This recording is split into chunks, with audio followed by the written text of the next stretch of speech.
In the world he lives in, dungeons keep popping up. Dark caves crawling with skeletons, insects, and ogres. Endless labyrinths full of traps and huge minotaurs. And of course, the Towers of Trials, which had the strongest bosses. This world is called the World of the Great Dungeon. In each location is hidden a lot of treasures, and only adventurers exploring all corners of the secret places will get wealth and glory. However, not everyone can become an adventurer. Only the chosen ones can get this chance. A wanderer stepped onto the ground with a huge sack over his shoulders. A guard blocked his way and said that there was a dungeon in front of him, and only those who were authorized to enter it were allowed. "Who are you, a courier?" the man asked. On the guy's chest hung a round medallion with the image of a sack. "I'm Dungeon the Courier," he said with a smile. He had a porcelain rank, and his name was Nagi. The hunter scratched the back of his head looking at him, and in bewilderment he remarked that these were very strange times. With the sapert coming later than the adventurers, the youth had become quite lazy. The group of hunters sighed heavily. Nagi apologized and said it was his first time here, and he had lost his way a bit. The man asked why he was alone and where the other porters were, since they had paid 50 gold to the Courier Association. Nagi remarked that he was the one they had hired for 50 gold a day. The guard was very angry that only one courier would work for 50 gold. After all, the dungeon they were traveling to needed at least 4 or 5 helpers. Nagi tried to explain himself, but the hunter continued to be angry. How could he alone handle the loot they would take? After all, he wouldn't even be enough for the load they were carrying. The warrior became even more angry, and he ordered the courier to return to the association for the rest of the helpers. Otherwise, they would cause the association a lot of trouble. There was indeed too much cargo for the 4 adventurers to carry. There was no way Nagi could handle it alone. The guy realized that such a reaction from adventurers was a common thing. It's not every day you meet a courier who charges 5 times the usual amount. But in a case like this, it was useless to explain anything. It was much easier to show what he could do. Nagi opened the huge sack he was carrying over his shoulders. He easily packed it with all the backpacks the adventurers had. The adventurers watched him with their mouths hanging open. "What did you just do?" one of them asked. After packing everything into a sack, the courier easily slung it on his shoulders. The hunters had so many questions. What was it? Where did he get it from? Wasn't it heavy? They wanted something like this for themselves. "It's a magic pouch," he replied. The courier apologized with a smile and said that no one else would be able to use this unique bag. "I hope you don't doubt me now," he asked.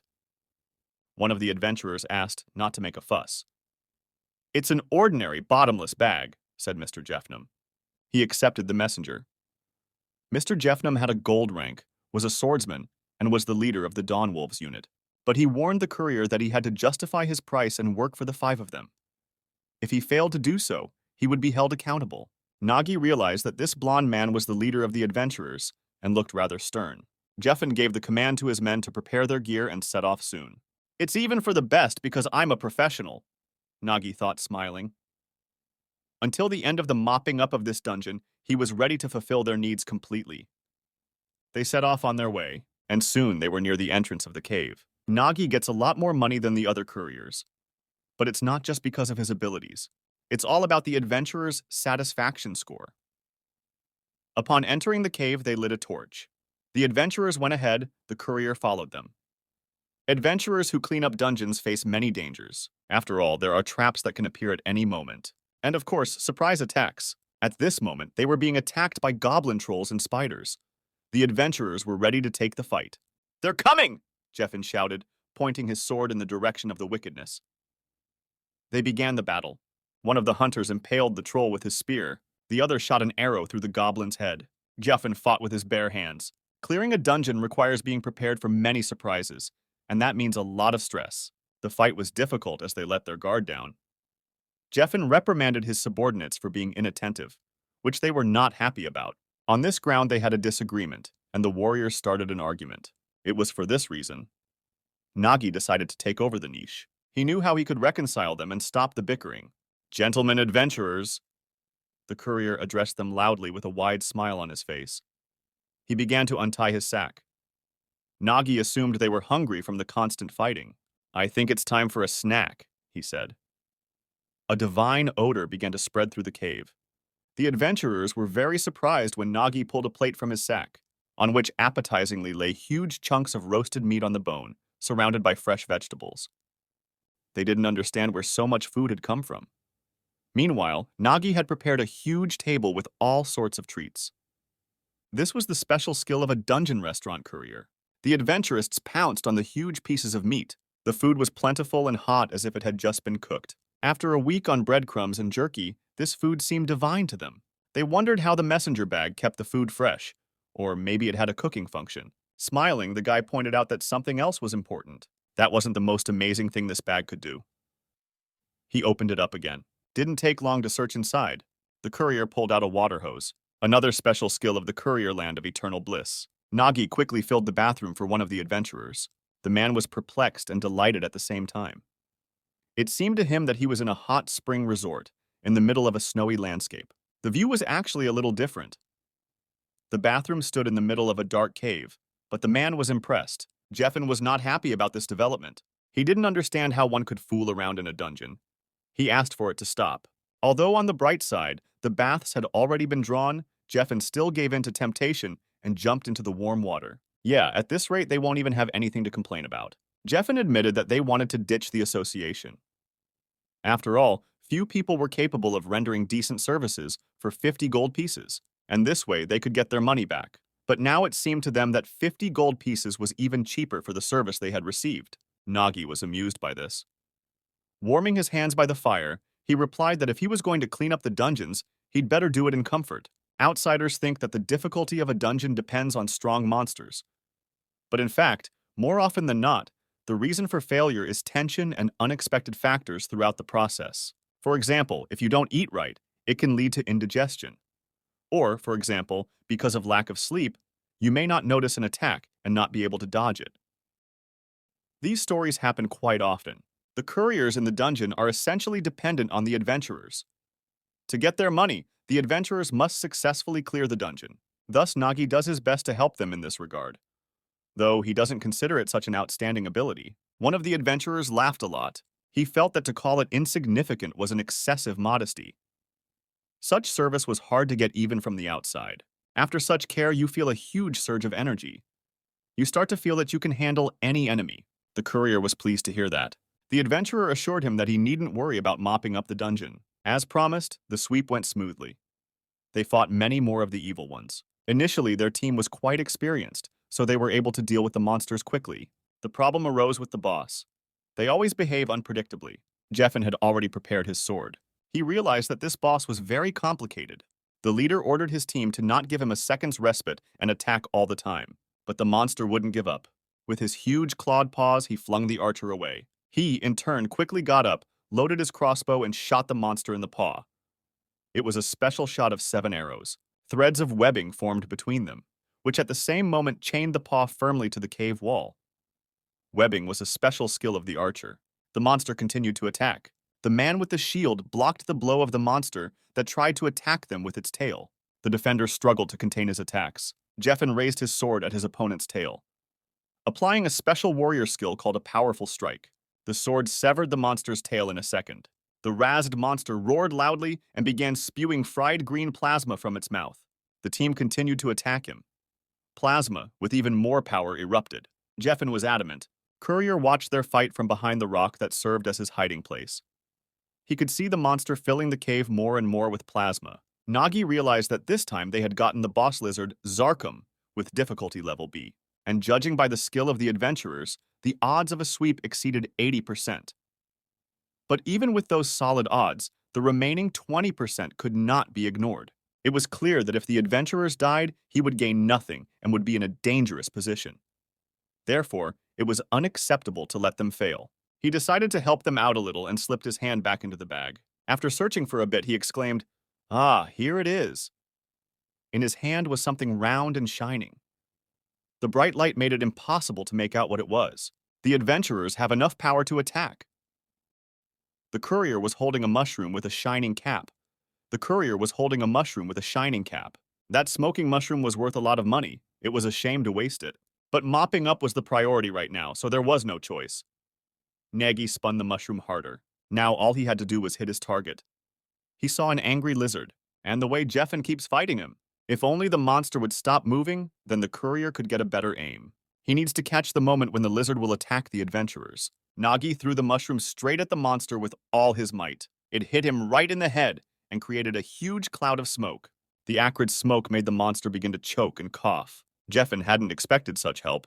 He glanced at the messenger, who in turn raised up a red pom-pom and shouted, "Now!" Smiling, the commander understood everything and rushed to the attack. He jumped onto the rest of the monster's tail. Climbing up his back, the commander pierced the lizard's head with his sword in a leap. The monster collapsed to the ground, sticking its tongue out of its mouth. "Good work, take the spoils," Jeffen addressed his underlings, standing on the lizard's head. It could be said that the dungeon cleanup went smoothly, but their joy was short-lived. The atmosphere became tense. The reason was that the reward was pathetic. The boss was supposed to drop at least 20 Class B magic stones, but there were only 5. The rest was useless junk. And the dungeon was filled with ordinary goblins. To put it in ordinary terms and compare the cost of the sweep to the reward received, it was a complete failure. Besides, the adventurers needed to divide the reward among the 4 of them. For this reason, the joy of the sweep disappeared and the atmosphere in the team heated up. The adventurers started arguing amongst themselves over who would get the bigger piece. When it comes to sharing, the camaraderie disappears immediately. They continued to argue with even more bitterness. Nagi basically didn't care about the problems of adventurers. It didn't concern him. The courier would still get a flat fee no matter how much they made. So before things got too bad, it was time to call it a day. Anyway, they've done a good job. It's time to celebrate. Surely the crew was thirsty for a drink. Nagi was just in time.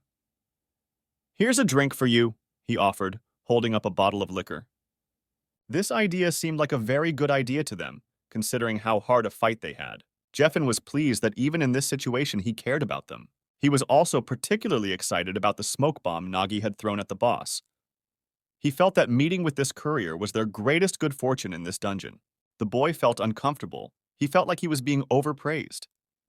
He decided to clarify that he had only helped a little with his modest skills. But the team was extremely disagreeable to him, because the more they spent time with him, the more he surprised them. They were shocked at how many amazing things coming from his sack the courier had already managed to present to them. It suggested that perhaps there was more treasure in this sack than in the dungeon itself. Maybe in the time the guy's been working as a courier, he's amassed a decent fortune? After all, he is a porter who gets 50 gold pieces. As the commander had already managed to point out, really the biggest luck in this dungeon is meeting him. The warriors no longer looked so benevolent. Now they looked to match the wickedness that inhabited this dungeon. The atmosphere was getting stranger and stranger. The courier was in a very tense state of mind. As he continued to hold the drink bottles in his hands, he felt one of them shattered by a quick shot. Puzzled, he looked around and realized it was an arrow fired by an archer. The only question in his mind was, what the hell? The arrows kept coming one after another. He had to work very hard to dodge their flow. They just kept flying through the air. Utterly exhausted and unable to stand, the porter fell to the ground. "What do you allow yourselves?" he shouted with impotence. "Ah, sorry," the archer retorted. He stopped firing for a short time. He admitted he just wanted to shoot the guy in the head so he wouldn't suffer. Adventurer is a profession where you have to risk your life, and that's true. But is it fair to pay garbage for that risk? They had no personal grudge against him, just that the Seekers needed to repay a debt, which would cause them a lot of trouble if they didn't. Besides, the adventurers didn't think the porter needed that much stuff anyway. They hovered over him like demons. "This is how it turns out," the courier pondered, rising up on one knee. "So true, the job of a dungeon porter does involve a constant risk of death," he thought as he got to his feet. If they killed him and said it was the work of goblins, no one would think to suspect anything strange. Nagi was frustrated, for no matter how much he tried to help the adventurers, they still saw him as a tool. Even those who had previously appreciated his efforts. Once the moment passes, they all start looking at him as prey. But he's used to it, so he's not at all surprised by this course of things. He hasn't lost his temper in a long time. After all, in this world, such things are commonplace. In a world where class is defined from birth, each has its own meaning and purpose. A hierarchy of classes in which the courier, the lowest of them all, he is always perceived that way. That's the way it was before. That's the way it remains now. From the moment he first gained this ability, his ability was sack. The boy was followed everywhere by looks of contempt. With an ability like that, they wouldn't even register him as an adventurer, pointing out that his ability was for logistics. In order for him to participate in the dungeon sweep, he had to register as a courier. The world was making it clear to him that he could not become an adventurer, branding him a courier. And these people probably think the same way. The adventurers had already prepared to attack, ordering Nagi to give up everything he has or die. With an exclamation of "damn peddler," The man brought his spear over the courier's head, ready to strike. The bearer began to deftly dodge the swings of the spear. Well, is it his fault he was assigned to the courier business? Nagi decided it was time to use his bag again. Sticking his hand in, he started looking for something. Taking a sword from his bag, he deftly deflected another spear strike. The adventurer couldn't believe the courier had the strength to do that. The guy managed to stop his powerful punch. The bearer planted her foot more firmly on the ground and pushed off. In the blink of an eye, he flew upward and swung his sword over the man with the spear, delivering a crushing blow with the hilt between the eyes. The impact was so strong that the man with the spear flipped in midair and fell to the ground. The archer who was watching was furious. He didn't understand how this was possible. The courier, in turn, had a special surprise in store for him. Pulling an axe out of the bag, he sent it flying. As it flew toward the archer, the weapon hit the crossbow, shattering the arrows in it and ruining the trigger mechanism. The team of adventurers froze in place with their mouths hanging open. Jeffen still couldn't figure out what was going on. After all, it had never happened before that Dolph had been overcome. He lay motionless on the floor. The team commander was overcome with incredible rage. He ordered the team to gather and finally kill the pesky courier. Armed with mace and knife, they rushed at him. Nagi was ready to give them another surprise. He rummaged around in his bag and pulled out the hose he had recently used to fill the bathtubs of his abusers. The courier directed a powerful stream of boiling water toward the adventurers. From the unbearable pain that enveloped them, the team howled. The bearer continued to deliver crushing blows, pulling more and more surprises out of the bag. He was outraged at the injustice that haunted him. The courier continued his massacre. With a swing of his sword, he split the shield of one of his opponents in half. The adventurer's eyes read terror and fear. That fear fueled Nagi. He struck his crushing blows harder and harder, leaving them no chance. The adventurers, one by one, were defeated. Nagi felt his superiority. It was time to move on to the next one. Jeffen stood looking at how deftly the courier handled his command. He couldn't believe his eyes. Fear and hatred gripped him. It's impossible that one porter would be able to overpower 3 adventurers. That can't be right. After all, the guy only had a China rank. Who was the messenger after all? Nagi stood in the middle of the cave, carrying a huge sack filled with different kinds of swords. With a smirk looking directly into the commander's eyes, he uttered, "I, dungeon courier." The courier left the dungeon, taking the bound adventurers with him. While at the entrance to the cave, Nagi heard something loudly approaching them. It was the clatter of the wheels of a wooden wagon. He was surprised and pleased. With a smile, he waved his hand and beckoned to me. The wagon stopped and someone got out. A pretty girl came down to the ground. She was dressed in a blue uniform with a notebook hanging on her shoulder and a white beret on her head. Her name was Petra. She had a porcelain rank and was a dungeon inspector. "You're Naga's courier-san, right?" she asked. "I was sent by the guild. We received a report of a crime." She saw the adventurers bound, their backs to each other, sitting on the ground. Nagi stood beside them, scratching the back of his head. Petra didn't understand why the adventurers were in such bad shape. Their faces were bloated and purple in color. Dropping to one knee and looking at the adventurers, she tried to figure out what was going on in the dungeon after all. As he began to untie the sack, Nagi wanted her to hear for herself. Sounds began to emanate from the slightly opened bag. The girl could hear clearly the voice of each of the adventurers, the way they demanded to give up everything the courier had, the sounds of battle, and the inexplicable cruelty towards him. She could hear everything that was going on in the cave. She was unusually surprised. The girl stood there with her mouth open. At the sound of the screams that kept coming from the bag, she took the notebook off her shoulder and began to take notes. She was surprised by the bag-shaped recorder, its design seeming completely ineffective, which she hastened to point out in her notes. Nagi pointed out to the inspector that it was more like a bag with a recorder function. In any case, it was clear to her that the adventurers had handed over the courier and were trying to kill him. The evidence she'd gathered in such a short time was enough. However, what was more interesting was another thing. How an ordinary courier like this guy could defeat 4 adventurers. Looking at the state of the adventurers, the girl suggested that they might be poisoned by ash mushrooms. Nagi was unusually amused by this. He was also surprised that she knew about the existence and effects of ash mushrooms. Of course, she knew they were found in this region, just as she knew that eating them caused muscle cramps, dizziness, and a purple tint to the face. With a smile on his face, the courier began to tell me that these guys had accidentally eaten the mushroom stew. It was a stupid accident, just as they were about to attack him. Sudden sounds interrupted the porter's story.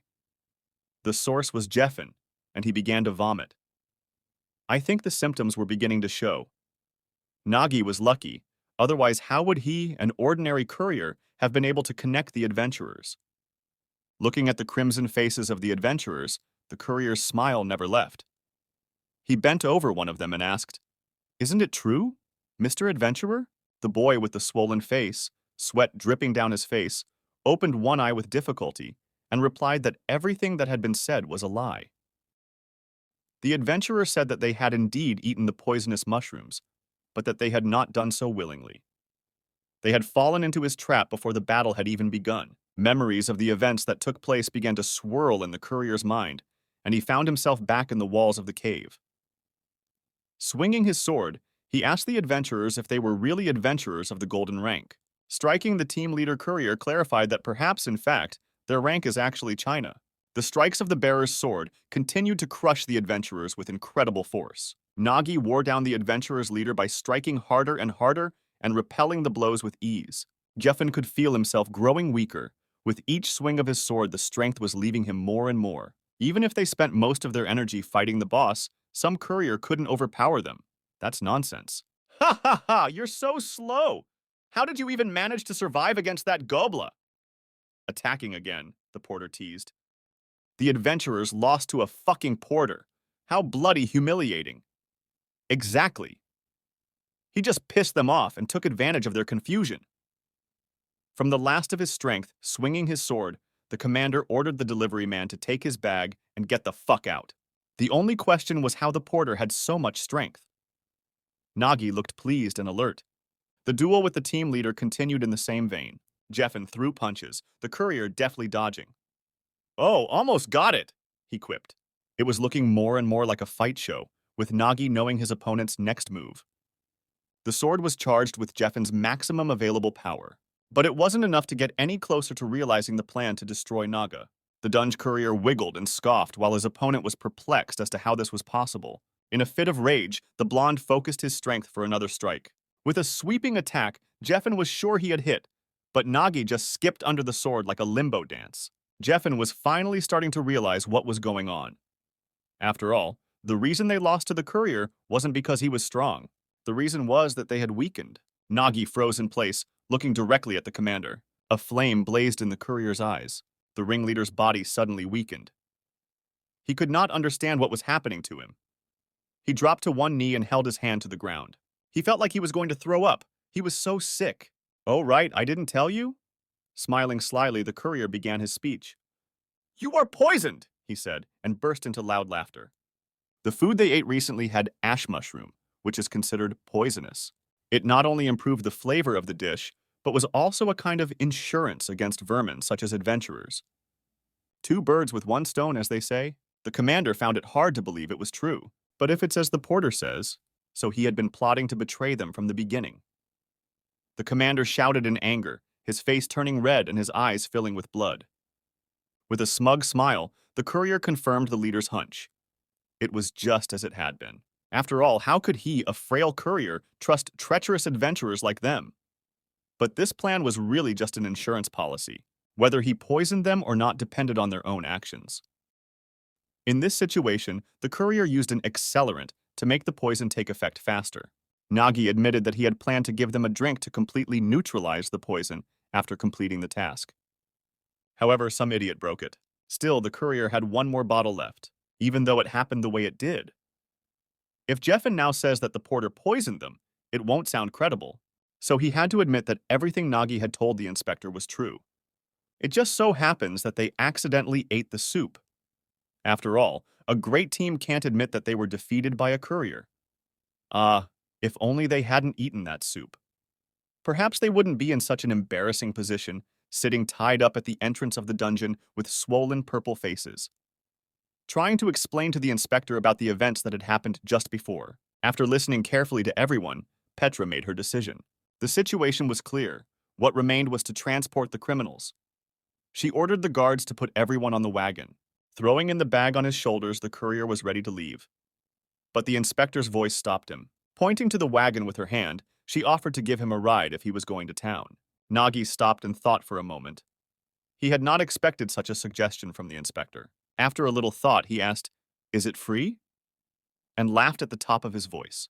It was a long walk, and the courier was already tired, so he gladly accepted her offer. They climbed into the inspector's wagon and set out on the road.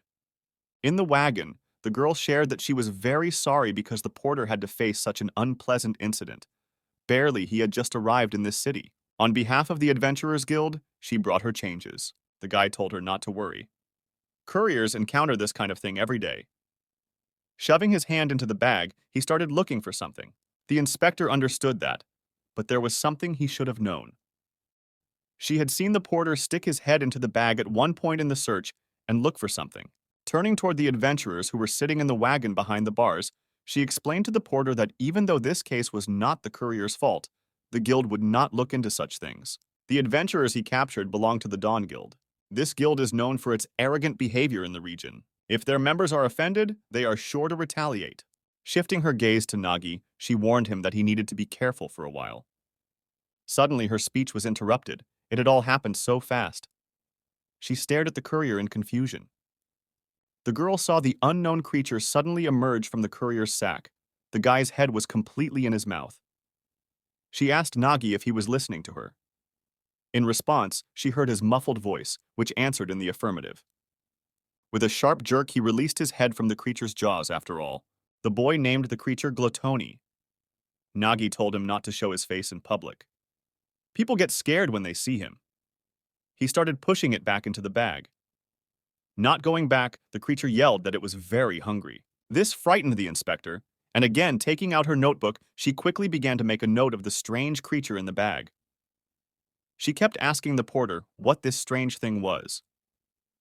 Smiling awkwardly and scratching the back of his head, the guy explained that there was nothing special about the creature, asking the inspector not to worry. The creature was black in color, had a glowing yellow belly, and pointed ears. At some point, it began to live in his bag, and now it was doing a lot of good for the courier. He helped sort things. Before he showed up in it, it was impossible to find anything there. But in exchange for his work, he eats a bunch of magic stones. Well, after everything that happened in that dungeon, he probably had a lot on his plate. Gluttony kept yelling that he wanted rocks, that he wanted food. The guy broke out into a wide smile, shyly covering his mouth with his hand. Besides, the loot from the dungeon was originally supposed to be divided among the four of them. But because of the incident, the entire award went to him alone. After a little thought, the courier decided to give the creature twice as many magic stones today.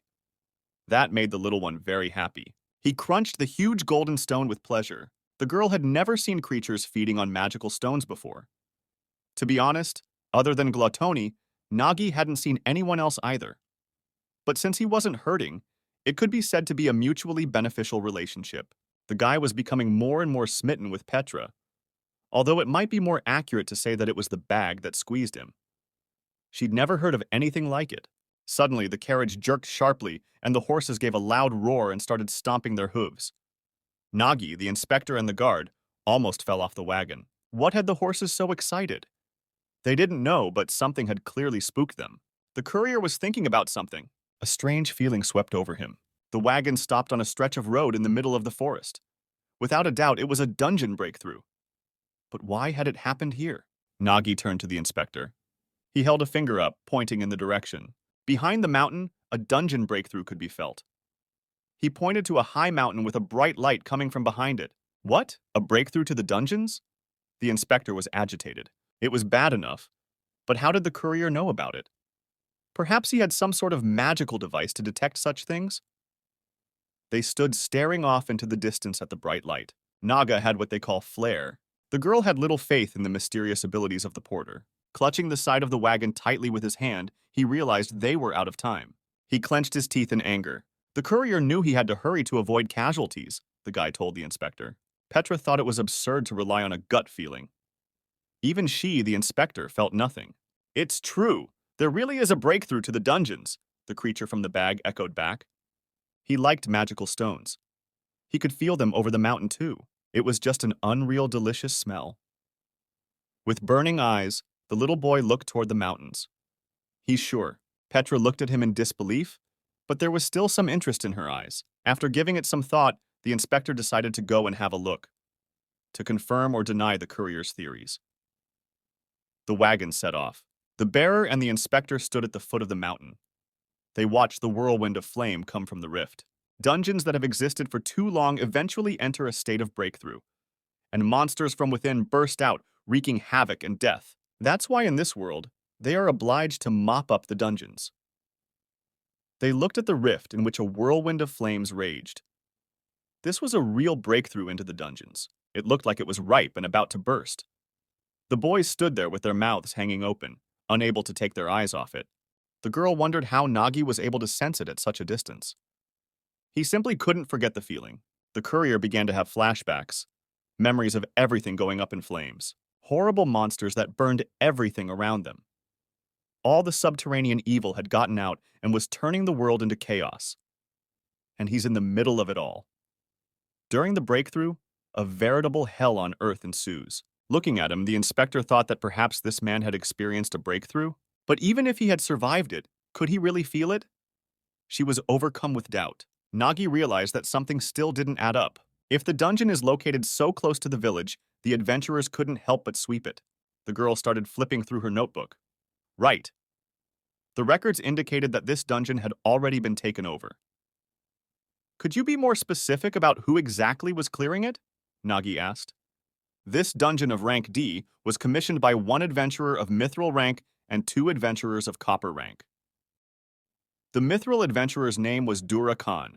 The copper-ranked adventurers were Bondeshtar and Naranero. The picture wasn't coming together in the courier's mind, a mithril adventurer on a normal D-class dungeon. He fixed his gaze on the split. There was clearly something wrong here. Nagi decided to go down to the village to check something out. He motioned for the inspector to come with him. You suspect the very thing, right? She asked. The girl gave the guards orders to go in her place, to take the criminals to jail. As a dungeon inspector, it was her duty to escort the courier. Together they traveled to the village, leaving the site of the split. The ancient one was surrounded by mountains. Among the many green trees, houses made of stone and wood could be seen. Once inside the village, Petra and Nagi saw a crowd of locals discussing something, some of them upset, some of them talking angrily. It looked like something really happened. People were screaming about how it had been a long time since the adventurers were supposed to have cleaned it up, and it was still there. What would they do if there was a break in the dungeon? Their questions were answered by 2 black-clothed men. A man named Bandeshtar, he had a copper rank and was a necromancer. And a woman, her name is Naranero, she also has a copper rank and is a melee player. Any questions for the raid leader? Replied the woman to the crowd's questions. We don't know anything, the man said, crossing his arms over his chest. How could they help them if the raid leader was missing? The man verbally tried to fend off their attacks. The residents were very unhappy, continuing to yell at the couple, telling them what bastards they all were. Nagi stood looking around the crowd. Everything was clear to him. Judging by the situation, his assumptions were correct. Cancel the raid. This happens mostly when the raid leader's level is higher than the dungeon level. They register a request for a low-level dungeon, but if they find a more favorable dungeon, they just ignore the lower one. Petra was puzzled. After all, the guild fines for such negligence, doesn't it? That's still too lenient a punishment, isn't it? It is. These residents stand to lose everything. The adventurer will get off with a simple fine.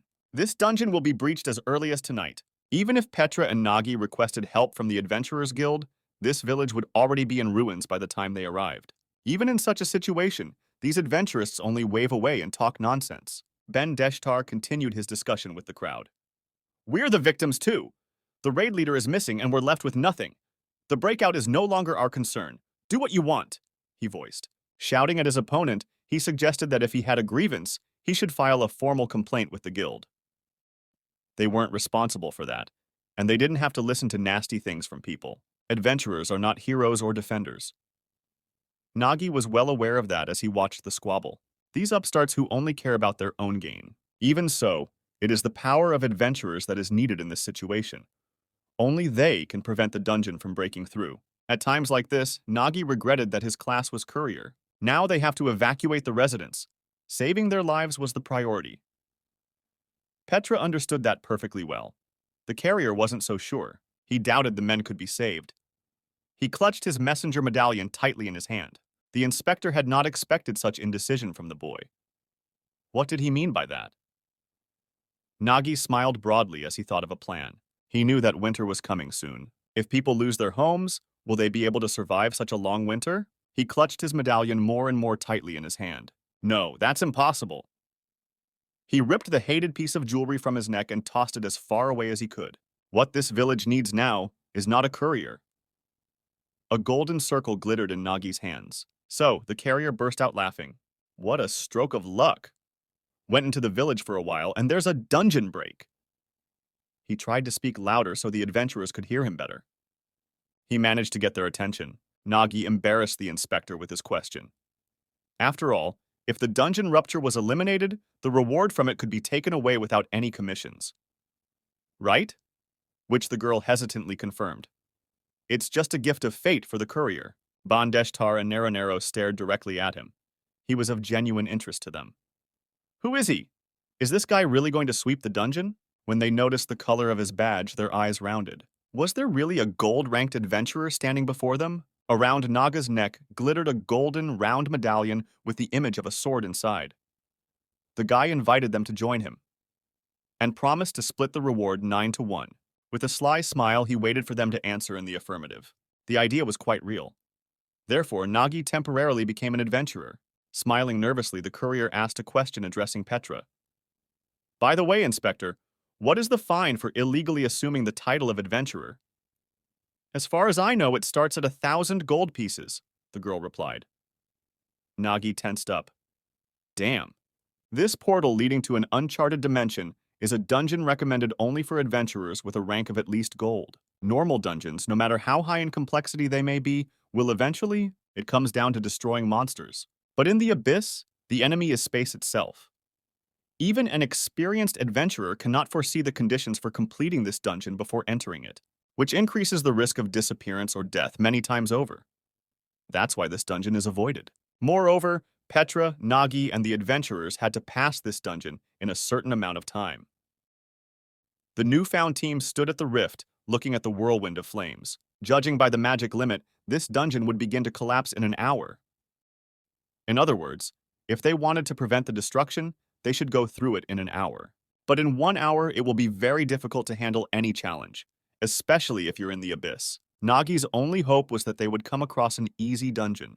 They didn't have a second to lose. Without wasting any more time talking, the team headed into the split. Something's happened. The energies are colliding. There was an explosion. A bright flash of light illuminated the whole place. They tried to see something through the bright light. Suddenly, everything stopped. They saw high mountains and rocks floating in the air. It was night outside, and here it was day. It was amazing. The adventurers did not hide their delight. The guy and the girl happily began to explain themselves. This is how the historic first dungeon sweep of the Dungeon of Rising Star Bana Deshtar began, the guy was saying with a smile on his face. Gotta show those guild assholes what's what, the girl answered him. The guy assumed that when the guild saw what they were capable of, their jaws would drop. Having unwittingly become listeners of the adventurers' conversation, Nagi and Petra began to better understand the expression, "in ignorance is bliss," because as soon as Petra saw all this, she thought they were finished. Nagi couldn't disagree with her. The guy decided to stay out of the way of the dreamers and ignore their silly chatter. The flying stones led upwards, straight to a castle located on a stone island high above them. The whole structure is like saying, "Welcome to hell." Looking up, Petra and Nagi thought through their actions. They needed to get to the end in an hour. That's why the courier had lied about being one of the adventurers. On the other hand, his intentions were not evil, so the inspector was not going to dwell on it. But she was very angry with him. They had no other choice. After all, if the guy had asked the adventurers, posing as a courier, they would have been unlikely to help them. But it's hard to say no to a gold rank.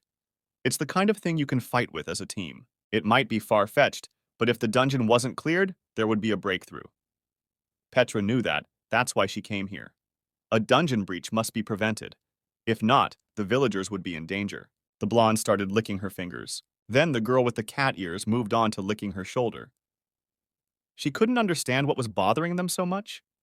It was the reason Naranero couldn't stand slow people. The blonde assumed the pose of a cat before jumping. She knelt down and put out her claws. She could have made it through the lightness on her own. She pushed herself off the ground and jumped from rock to rock, aiming upward. Her partner didn't like it. Her actions seemed dangerous to him. The girl felt a powerful energy begin to constrict her wrist. In a split second, that force began to pull her down. Naranero didn't realize what was going on. Flying down past a pile of rocks, she fell right in front of Bandeshtar. The boy resented it. Just like in the training camp, the girl acted first and thought later. He started to tell her off. Realizing her foolish act, she asked him to stop swearing. How do you not scold her? There could be debuffs or curses in the portals to the abyss.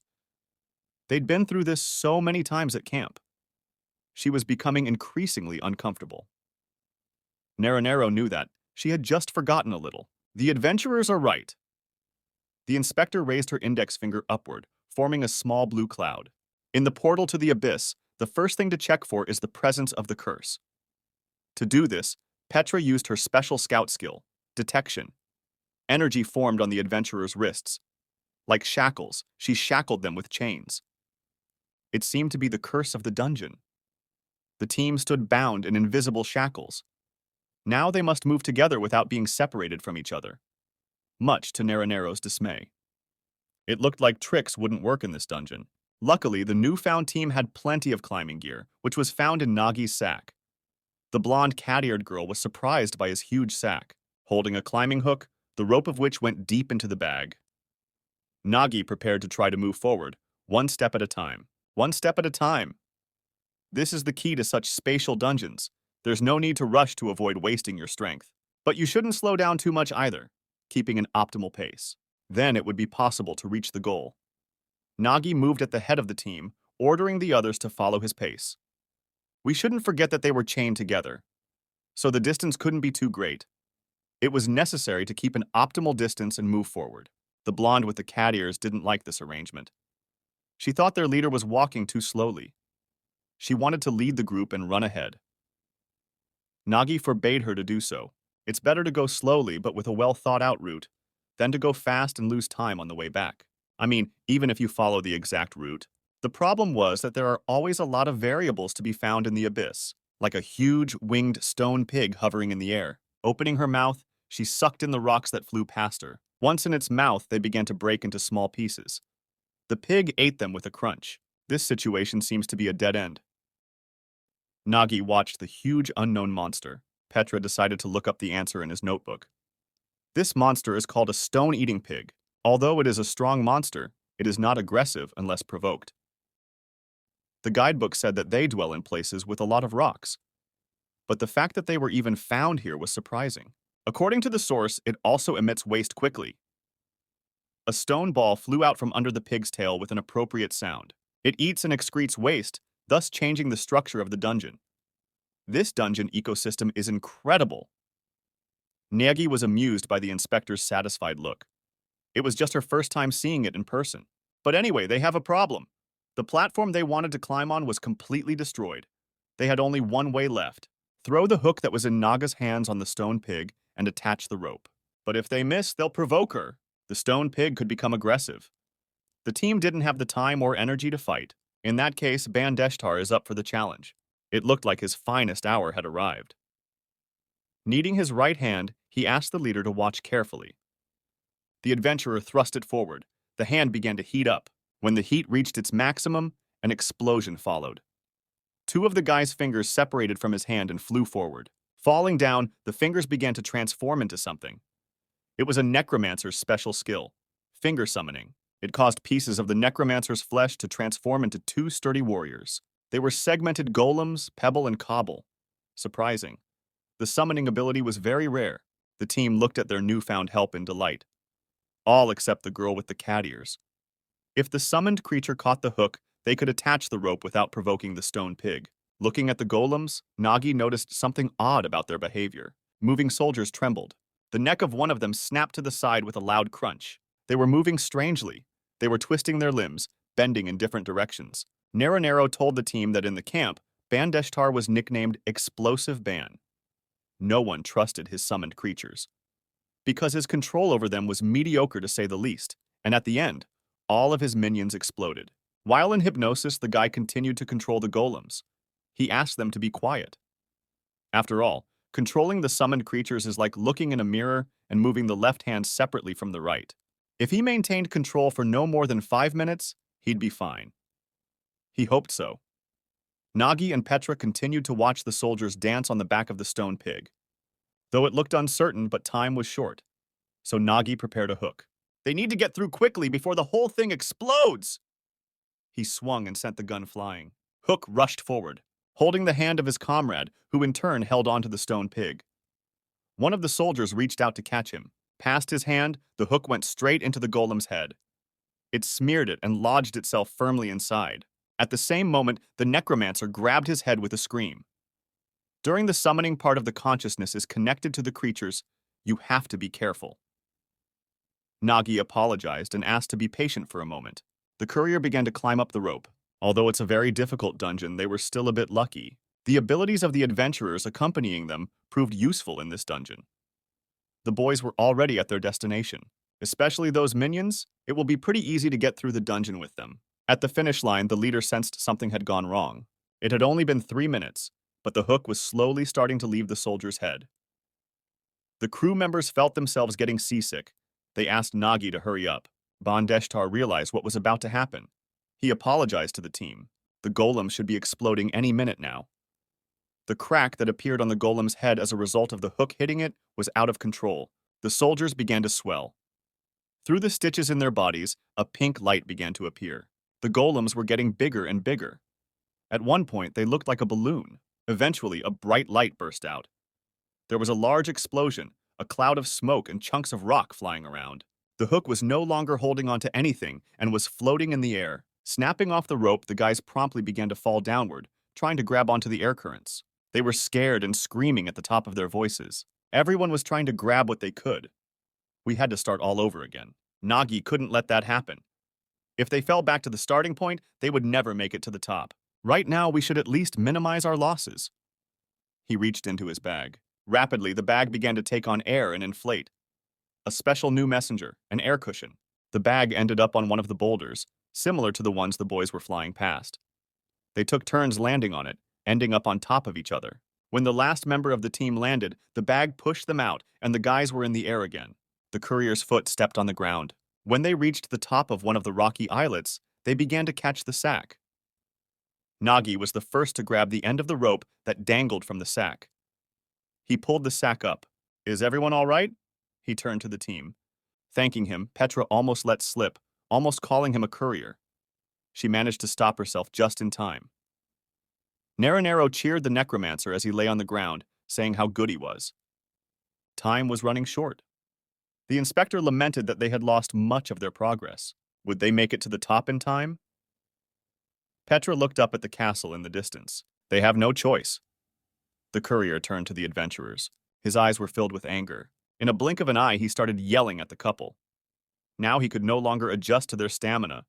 The boys hadn't expected this. Everyone would have to pull themselves together to make it in the time left. He put a glove on his hand in the shape of a frog's paw. It's a special courier item, an adhesive climbing kit. He handed out the kit to his team. The boys donned gloves and special shoes. All except Naranero, she refused.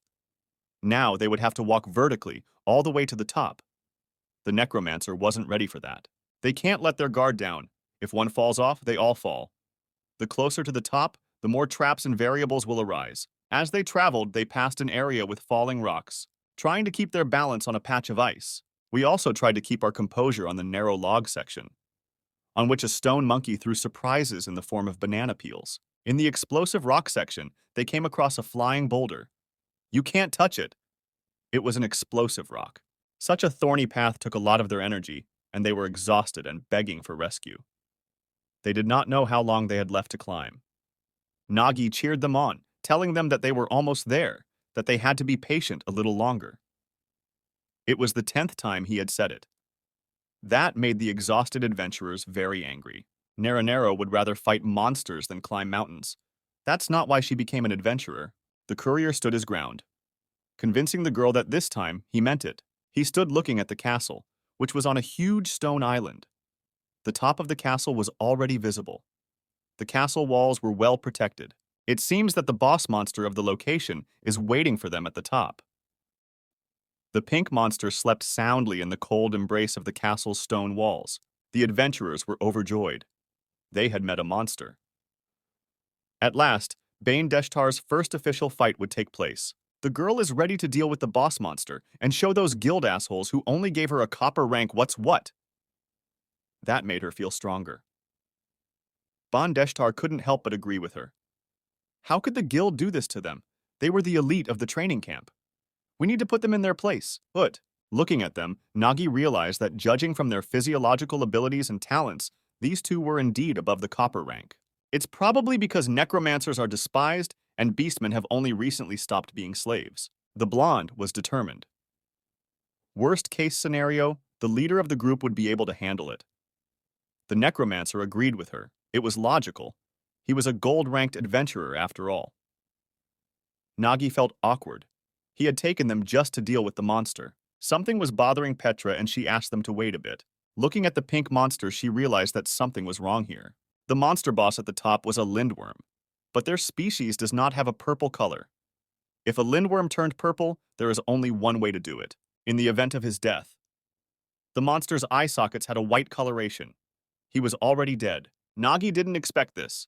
There was a sword sticking out of the lindworm's body. The blond man's rest was disturbed by some sounds. He had been resting gloriously before. With his hands behind his head, he rested his back against his prey. A sword protruded from the dragon's body. Hearing voices coming from downstairs, he decided to check it out. It can't be. Glancing at the castle, Nagi saw the dark figure of a man near the cliff. Could he be dangerous? The leader didn't know that. One had to be prepared for anything. Standing at the cliff, the man on top of the castle didn't think for long and decided to act. He pushed off harder and took off, heading in the direction of the adventurers. Confused, not knowing what to expect, they stood on a piece of land floating in the air and awaited their fate. A strong stream of air enveloped Nagi. Lightning fast, the huge man was on the team's island. From such a powerful landing, rocks flew from under his feet, flying apart. A round medallion adorned his chest.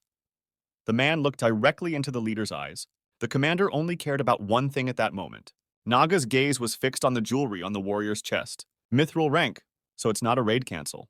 The man complained about the resulting problem in the form of the adventurous team. The warrior stood in the crater that had formed, surrounded by adventurers. He believed that no one could enter this dungeon. After all, there was going to be a breakthrough here. The man looked down at the confused opponents. Nagi was outraged by this. Sometimes you meet people like this. It would be more accurate to say non-humans who purposely set up a dungeon breach. Why did it have to be so complicated? The big guy had a brilliant idea. The four of them will be presumed dead during the dungeon sweep. That's a great idea. All right, it's done. In this world, people registered in the Adventurers Guild are given a rank corresponding to their abilities. The initial lowest rank is porcelain or off-white. These include dungeon couriers, dungeon miners, guild office workers, and other professions with no combat skills. The next stage is the novice adventurer level, copper rank or copper. This rank is given to those who have at least minimal combat abilities. They are stronger than normal people, but they cannot be relied upon in the dungeon. And the next rank is silver or silver. These are the experienced, skillful veterans. Those who are able to perform their tasks in the dungeon without any problems. According to the guild's statistics, most adventurers belong to this level. Above that is the gold rank or gold. Adventurers who reach this level can lead dungeon clearing squads. This rank is reserved for those who have great talent or a lot of experience. This is the end of the standard adventurer levels. But sometimes, you can find those units that belong to the elite of elites. Mithril rank or mithril.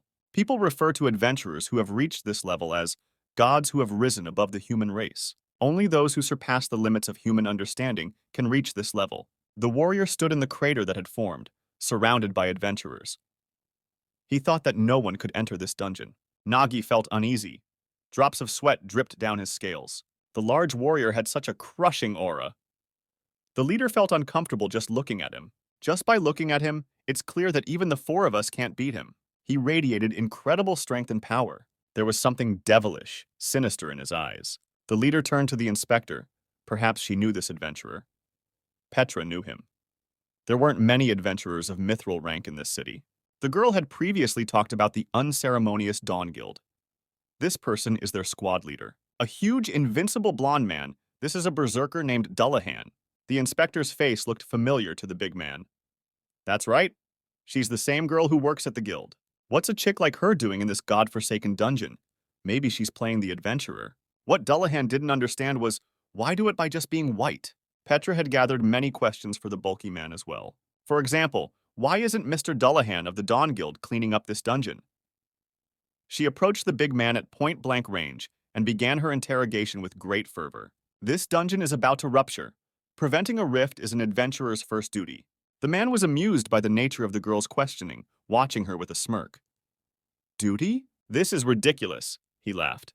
Leaning over her so that their eyes were on the same level, he asked wryly, "What other duty?" Petra clenched her hand into a fist. He explained that adventurers are only driven by their own profit. For example, sometimes breaking a dungeon can be more profitable than clearing it. The girl didn't understand why he was saying that.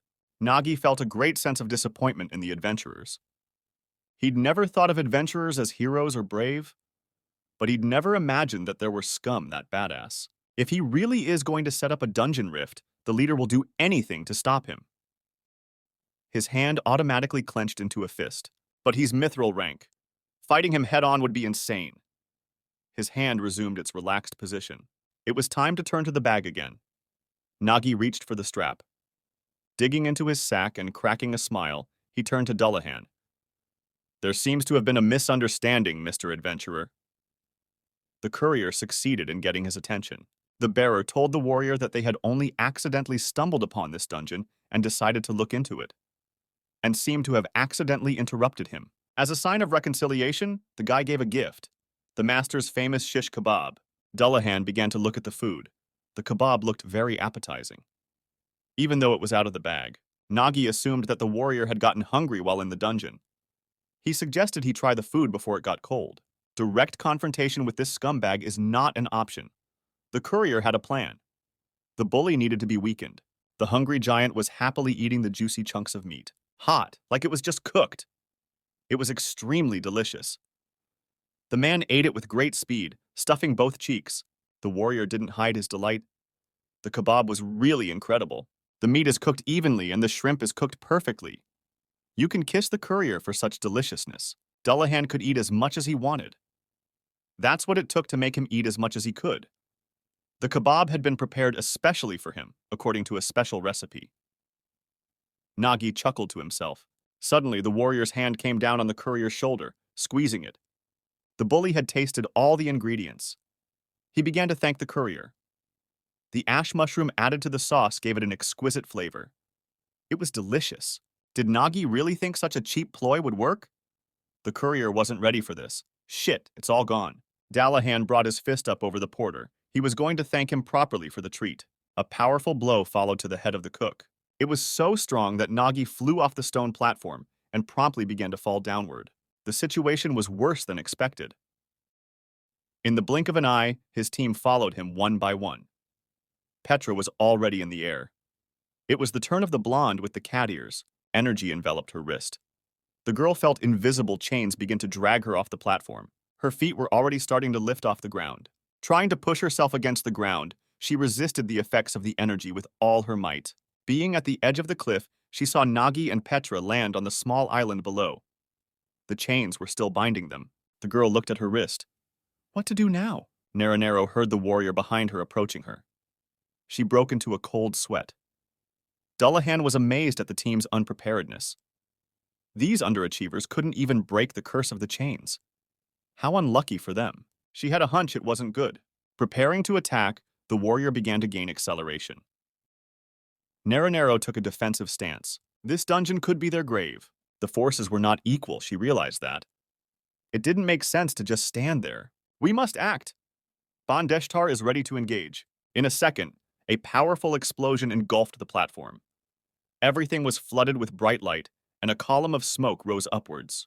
The clouds of smoke were so thick that it was impossible to see anything through them. Dullahan stood motionless, staring into the thick clouds, giving them time to dissipate.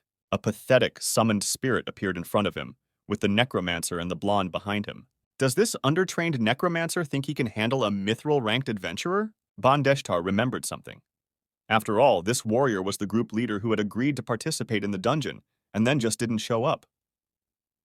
The thug stood with his arms folded across his chest. He too realized what his opponent was, a fool to venture into this despised dungeon. That's funny. Dullahan looked at them, rubbing his chin. A necromancer and a member of the Zvaroras. It's hard to imagine a more useless piece of trash for a thug. Bon Deshtar cheered Naranero up, setting her up for battle. There's no need to be adrift. When the commander returned, it would be 3 against 1. Until then, they just need to hold on. The adventurers prepared for battle. Especially if the attacks were physical, his indestructible golem could last as long as he wanted. Just like in training. The trio rushed toward the warrior. The thug greeted them with a smile. There was another explosion in the middle of the islet, visible from the lower platform Nagy and Petra were on. The commander was unconscious, sitting leaning against a rock. A trickle of blood was visible at the corner of his lips. A loud noise made him open his eyes. With a cry, he came to his senses, his eyes rounded. Sitting beside him, Petra asked if he was all right. After the fall, she gave the commander as much first aid as she could. Thanking the girl, he asked about the situation. He'd been out for a while, after all. Honestly, the situation is not good. Naranero and Deshtar are fighting hard. Dullahan toppled the golem to the ground. Holding its face with one hand, he struck with the other. He struck the golem with his other hand, hurting Deshtar incredibly. Naranero jumped in ready to land a leg kick. The warrior lifted the golem lying on the ground by its head, using its body as a shield. As he covered himself, he fended off the girl's blow. Doing a pirouette, she managed to stay on her feet. And then she attacked again, striking again. Dullahan wrapped his arms around the golem and twirled it in a dance, continuing to use it as a shield. The blows created fiery craters on its back. The jolt stopped, and the warrior, deflecting the golem, peered out from behind his shoulder. His eyes shone with fury, his face stretched in a sinister smile. He grabbed his shield and began to unwind it. In his hands, the golem became a handy tool. The golem had become a handy tool in his hands. It was clear that against him, they would not last long. This battle is not an easy one. Nagy considered it his miscalculation. It should have been foreseen that the poison might not work on an adventurer of the mithril rank. Petra was alarmed by the information about the poison's use. The leader asked the inspector to elaborate on the thug. If he had mithril levels, he must have been known in various circles. Petra confirmed it. It is said that he is unrivaled in melee combat among mithril-level adventurers. He has considerable experience in clearing dungeons. He has also often clashed with other adventurers, so he is familiar with dueling in great adventurer competitions. Especially his technique of wielding a huge sword. They say he cut the ogre in half with one punch. That's good news. At least he doesn't have that sword now. It was looking more and more to Nagy that the bulky man was not vulnerable. Even if by some improbable means they managed to overpower him. Time was almost running out. Even if the target is very close, they won't be able to get there in that time. Their wrists continued to be restrained. If they were free of the curse of the chains, they could split up and try to reach the top in their own way. A thought occurred to the leader. He began to think things through. They can't touch or see her, but they are all connected by a chain. It's vulnerability, because if one falls, all fall. But if you look at it from the other side, if one goes up, everyone goes up, that can be an advantage. If one could turn a disadvantage into an advantage, maybe it would allow them to defeat a mithril-level adventurer and at the same time be able to complete the dungeon in time. Come on, we need to find a solution fast. Right now, Nagy is, albeit temporarily, the group's commander. If he were a real commander, he'd use every card he had. Each of them is insignificant on their own, but if you use their tools, their adventurer abilities, all those cards, something could have been worked out. With Mrs. Petra's tracker abilities, you can determine the landscape and calculate the distance to the target. If the distance is short, she can do it easily. She can even make a map. So we need to do it as soon as possible. Using her special skill as a tracker, Petra set to work. Wasting no time, she began drawing lines in the air with a quill pen. These lines connected to each other to form an exact copy of the castle on the top. The girl generated a three-dimensional map. The leader began to look at the creation, twisting it from side to side. It was marvelous. The accuracy of the map was higher than he expected. He praised Petra for her fine work. The girl really is an outstanding scout. It wasn't hard for her because it's the basics, the very basics. The inspector made a map, but how was the leader going to use it? They needed to analyze the monster. This battle is not a battle of man against man. It's a battle of man against monster. While scouring dungeons, adventurers often encounter monsters stronger than themselves. How on earth do they manage to defeat such monsters? Petra suggested that perhaps they are using experience and strategy? No, it's not like that. The secret by which adventurers can defeat a stronger monster is stealth, which included a few things, such as finding weaknesses, surprise attacks, and ambushes, using all manner of dishonest methods. That's how they win. Therefore, in order to defeat this monster, they also need to fight cunningly. With his foot on the ground, Nagi pushed off. He flew upward with lightning speed, splitting the air currents. With the help of a magic pouch, a crossbow appeared in his hand. An arrow flew toward Dullahan. The experienced warrior heard a whistling sound rapidly approaching him. He managed to intercept the arrow before it hit him. Nagi had thought it through carefully. If the ambush succeeded, even such a measly arrow could work. The arrowhead held a surprise. As soon as the big man grabbed it, sticky threads began to spread. Another special courier skill, the spider bomb. Spreading sideways, the threads wrapped around the warrior's arms and legs, chaining him to the ground. Dallahan had had enough of these mediocrities' resistance. Trying to free himself from the sticky web, the warrior saw Nagi climb up onto the platform. His hand was back in the bag. Would he really go head-on? The bully stared at him, trying to get an answer. Even so, the battle is worth a shot. Nagi's hand was already taking out the prepared surprises. The mushroom army took over the platform. The mushrooms with blue caps scattered in different directions. Dullahan watched their flight with interest. What was this guy up to? In the blink of an eye, everything became enveloped in bright light and smoke. The leader used his special skill, explosion of ash mushrooms. The warrior stood on an islet surrounded by a wall of smoke. The whole area was covered in a smoke screen. As he made his way through it, the big man thought about how annoying this guy was. From the puffs of smoke, Deshtar's voice could be heard. Following him, Nagi was able to find the crew. They were fine. That's perfect. Now we need the necromancer to be able to summon more minions. Deshtar looked at his hand. His index and middle fingers were regenerating, and he had just used the ring finger. That leaves the little finger and the thumb. That makes 2 creatures available. That's good. That should be enough. Nagi is ready to act. Everyone listened to him carefully. The courier had a plan to get out of this ass. Dullahan breathed a sigh of relief. He had finally managed to get rid of the annoying threads. He was so sick of this guy. He'd never heard of a swordsman who fought like that. Through the clouds of smoke, he began to look for his opponents. Had he and his allies hidden behind another rock? The warrior considered their attempt pointless. A familiar silhouette with a sack began to emerge from the thick smoke. The figure in the smoke, not noticing the bulky man, was saying something inaudible. A smug smile flashed across the warrior's face. That was so reckless. If you're setting up a smokescreen, at least don't give yourself away so obviously. He seized the moment to attack. Finally, he would be able to take down his tiresome opponent. The fist was raised upward. A glow began to envelop him, gathering all the power. Forming a bright light, a stream of energy rushed towards the figure. There was a hole in the smokescreen. Dullahan cheered up. Yes, at last the target was defeated. Or not, what is it? A minion's hand appeared out of the cloud. With a sharp movement, the puppet held the bulky man to his chest, thus preventing him from moving. It can't be a golem. How could a golem talk? No, it wasn't the golem. The sound was coming from that weird and baggy thing. Dullahan heard the voice again. I tricked you! Where's the kid? Out of the corner of his eye, he saw a rope that led upward. Nagi's arm wrapped tightly around her. Holding the rope, he prepared to climb up. The picture came together. It was a ruse to distract the warrior and secretly climb to the top. The bully was pretty pissed off. The swordsman was too rude. Now that he'd found them, there was no way they could climb that rope, even with the chasm that separated them. Nagi was of a different opinion. His opponent shouldn't be so cocky. There was a slurred exclamation from the necromancer. The leader asked him to speed up. They must hurry, for the warrior had already spotted them. Deshtar needed more time. We have to wait. This is the first time he's controlled at this distance. He used his last finger. There was no need to worry, he could handle it.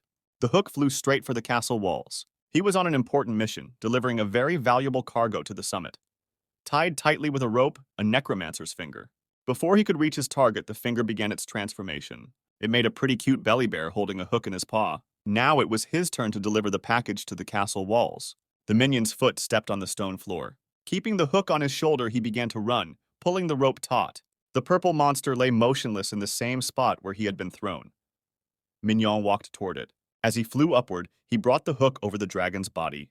Go! Shouted Deshtar, controlling his creation. There wasn't much time left. A hook jabs at Lindworm's body. The cute bear rounded up and began its glow. Chained in the doll's embrace, Dullahan noticed the explosion coming from the lock platform. He couldn't believe it. Could it be? This guy had planned all this to shackle him to this position. The minion's legs were tied with rope and chained firmly to the ground with stakes, and he continued to hold the bully down. A rope was pulled from a sack on his back. Dullahan was furious. The situation was becoming dangerous. The team had to leave now. The warrior's one hand frantically dug into the doll's arm, the second into his head, flattening it and turning it into a mess. Pulling back the adventurous team may not be easy. Although Deshtar's thumb is slow, it has the most power. Dullahan is going to have to work hard to get free. It was time for immediate action. The rope in Nagi's hands began to move. This is not a battle of man against man. It's a battle of man versus monster. Cracks formed in the stone wall beneath the dragon's body, and it began to splinter. The beast slowly began to slide down. There are monsters that cannot be defeated. The stone wall could not bear Lindworm's weight and began to collapse rapidly, falling down with him. And if Nagi's goal wasn't to destroy this monster, then why mess with it at all? The huge dragon in the air began to gain speed. The strong air currents made its jaws open. It was approaching the island where Dullahan stood in the arms of a minion. As he raised his head, he saw a huge open maw approaching him. It was ready to fall right on him. In a second, the warrior was in the air. As he turned in flight, he pushed the doll's huge body away from him, trying to free himself from its arms. Gramila couldn't believe it. Hook was still inside the dragon's body. The rope miraculously withstood the strain. Falling down, Lindworm continued to pull her behind him. The other end of her was rising upwards faster and faster. The rope started from one side of the platform on which the castle was located and crossed the island. The end of the rope was in a hook, which was pulled by a dragon falling from the opposite side. Nagi flew upward. Shackled by invisible chains, the team followed him. Gaining altitude, the leader's face was adorned with a smug smile. He watched as the fearless thug surrounded by rocks and a defeated dragon flew down. Chow! After climbing to the top, the team saw the castle. The guys made it, but they have to hurry. With all their legs, they began to run. We're just a little bit away. We've got to push on. The goal is within reach. The end of the dungeon was in sight. The team tried not to collapse from helplessness. There were about 5 minutes left. Although the time was tight, it was enough. On the run, Nagi was cheering the guys on. However, a lot of credit for the victory this time goes to Naranero, he said with a smile on his face, discouraging the girl. Alone, he would not have been able to throw the rope over 50 meters high to the summit. I couldn't believe it could only be done with pure strength. Gripping the hook in her clawed hands, the girl's shoulder was decorated with swollen veins. Swinging harder, she sent him straight to the top of the castle. That's really impressive. Naranero felt uncomfortable. The girl thought it was nothing. A little bit of effort, and it worked. Deshtar visibly tensed. He didn't understand why she was getting so much attention. Anyone could do it if they were strong enough. Even a fool, by insulting Naranero. But no matter who said what, it was himself who Deshtar considered the protagonist of the dungeon. After all, he had even defeated that boring berserker. And what's more, he was able to secure the rope in the right place. For a minute, the guy started to think he was even cooler than the mithril adventurer. Which surprised Naranero, because she only remembered the way he kept catching it in the face. Nagi and Petra, who were running ahead, were unusually amused by the argument between the two boys. At one point, the inspector joked that the boys seemed to her to be quite cheerful. The courier could not but agree.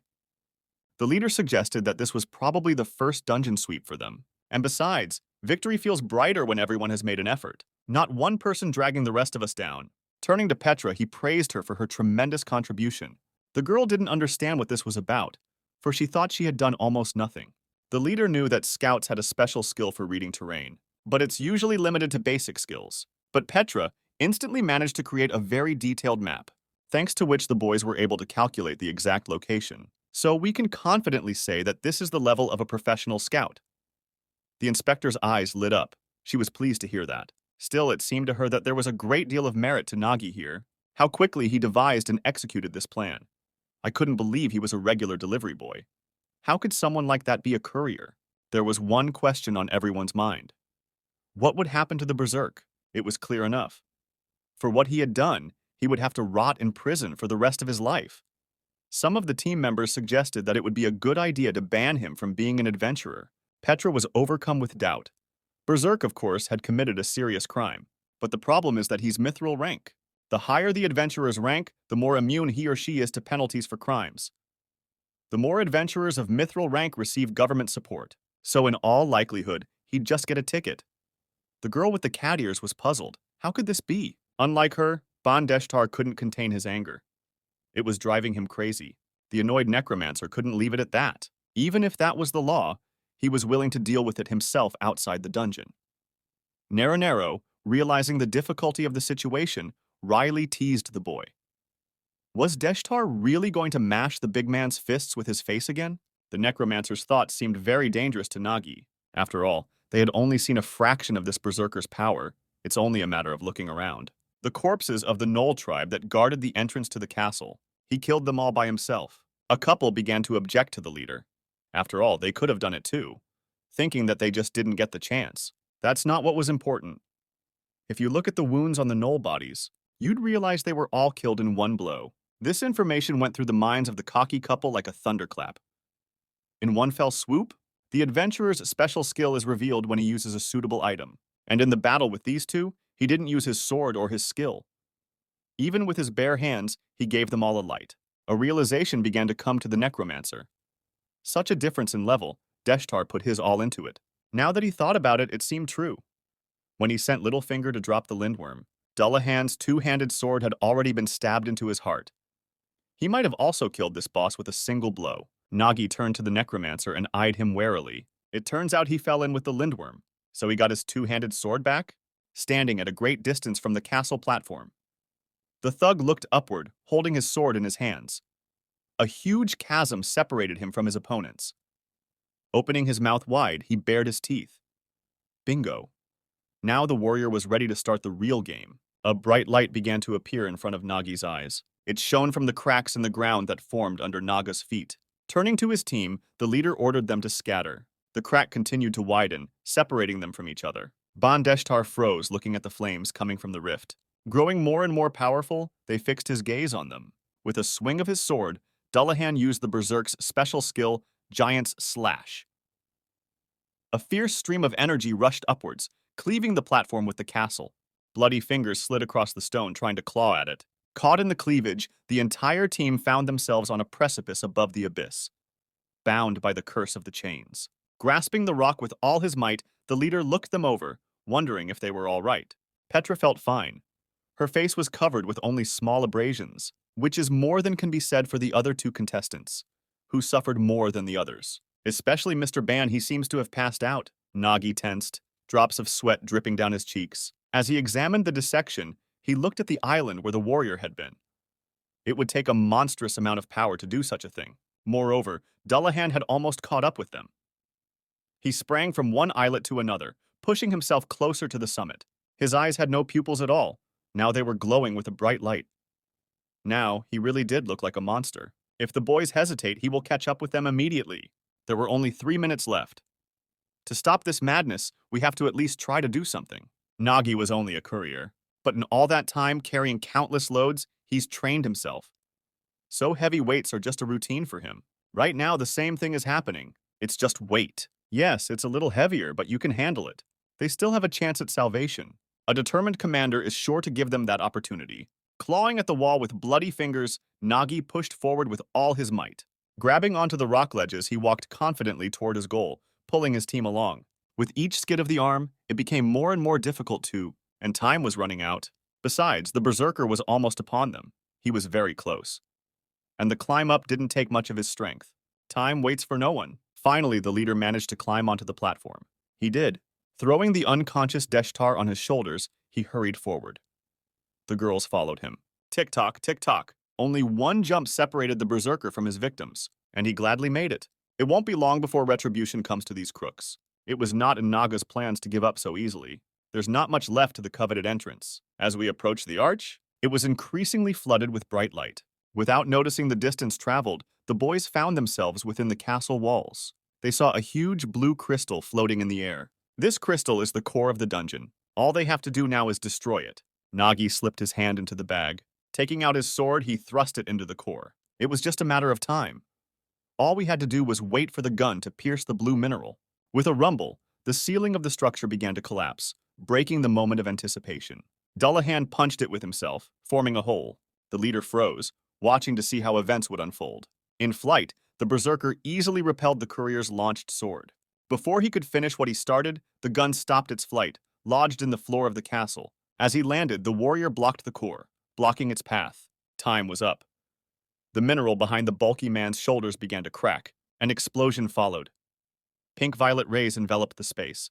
The annoyed leader clenched his teeth and glared fiercely at what was happening. The bright light continued to spread further. From the previously calm rift, swirls of fire began to emanate. It came to life, growing larger and larger. The hot streams began to envelop the village. Taking innocent residents by surprise, they forced them to flee. The only thing left for people to do was pray. Had God forsaken them? Above the watchtowers from a huge hole, the glow of the sun was visible, looming over the village. From the hole, creepy, shaggy faces began to show. Shrouded in tongues of flame, one by one they left their abode. With a horrible roar, the undead passed through the gate, flooding the ground with them. Toothy, bloodthirsty creatures. Huge dragons. The number of monsters was increasing. At one point, an invincible armed army of monsters gathered them. The exhausted girls sat on the ground and watched as the monsters inside the dungeon revived. They are innumerable. This is the dungeon rift. Squeezing Naga's throat tighter, the berserker burst into laughter. He enjoyed watching it happen. It looked spectacular. No matter how many times he watched it, he never got bored. This isn't the first time Dullahan has caused a rift. Such a small thing as a courier, he'll never understand anyway. After all, a dungeon that has been broken will rebuild itself over time, becoming even stronger. And that means the rewards in it get better. Naga's eyes were filled with disappointment. Was this all for the sake of the reward? Did the warrior not care at all about the harm it would do to the villagers? Berserk licked his lips. He didn't even pay attention to little things like this. The only thing he cares about is the loot. After all, he's not the kind of guy who cares about the life of ants underfoot. For the porter, this was a familiar situation. An adventurer is neither hero nor savior. He is often a scum who thinks only of his own gain. And he really hates scumbags like that. And when such a monster also gains great power, it won't turn out well for the world. The courier's eyes were fixed on the sky, looking at the bird that didn't fit in the picture. But there are, however rare, true adventurers, whose hearts have not been tainted by greed.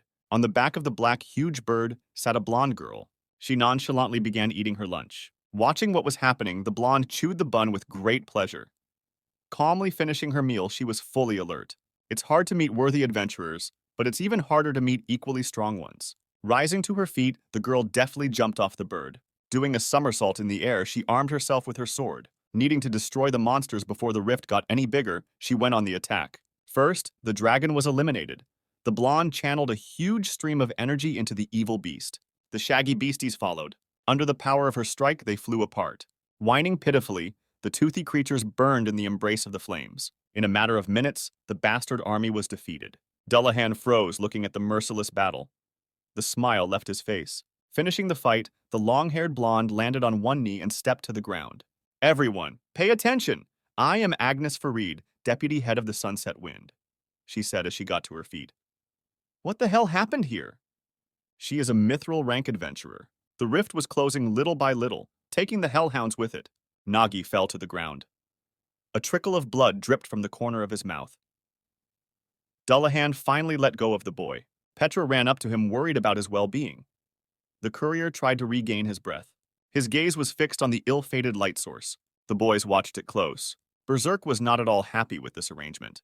He clenched his teeth and stared at Agnes. The girl's skills impressed him. Even though it was a low-ranked dungeon, she had managed to beat it with a single blow. The warrior thought that the Sunset Wind Guild had long since collapsed. What's she doing here? Hadn't she retired 3 years ago? The blonde stood pensively. Judging by the sight, there was no need for unnecessary explanations here. In his hand, the sword reappeared. She knew that an adventurer with a mithril rank couldn't fail a sweep of this level of dungeon. That means that the rift was caused intentionally. The gun pointed towards the berserker, pointing at him. Dullahan's face was once again adorned with a smug smile. He's wanted to fight her for a long time, but now's not a good time. The swordsman wore him down with his tricks, causing him to expend more energy than he expected. Because of him, things didn't go according to plan. but the goal was accomplished. The warrior clutched a red orb in his hand. There's no need to fight anymore. It's time to put your sword behind your back. Had he really decided to run away? The blonde with long hair was indignant. Berserk began to look for an excuse, lamenting the complexity of the rift. After all, even for him, a mithril-ranked adventurer, it could be dangerous here. There were too many variables. Nero joined their conversation, calling the warrior a liar. His lie was not only that he purposely didn't clean up the dungeon, but that he was trying to kill them by preventing the rift from being prevented. Dullahan stood there with his mouth hanging open. It was like he was hearing it for the first time. Apologizing, he suggested that it was likely that this dungeon had a curse for the first adventurer who entered, which made it impossible to distinguish between allies. In other words, it wasn't his own choice to attack them. He managed to piss Nero off. After all, if there was any doubt, the deputy head could easily check everything herself. But what a shame! The dungeon had already disappeared. Feeling his impunity, the thug smiled. Petra knew the guild would accept such a report. It was obvious it was a load of crap. But in the court of adventurers, she'd seen it many times before. It's not the truth that determines the weight of a claim, it's the rank of mithril. No matter how much copper and porcelain are examined, their words are worthless against mithril. Even telling the truth is impossible to win.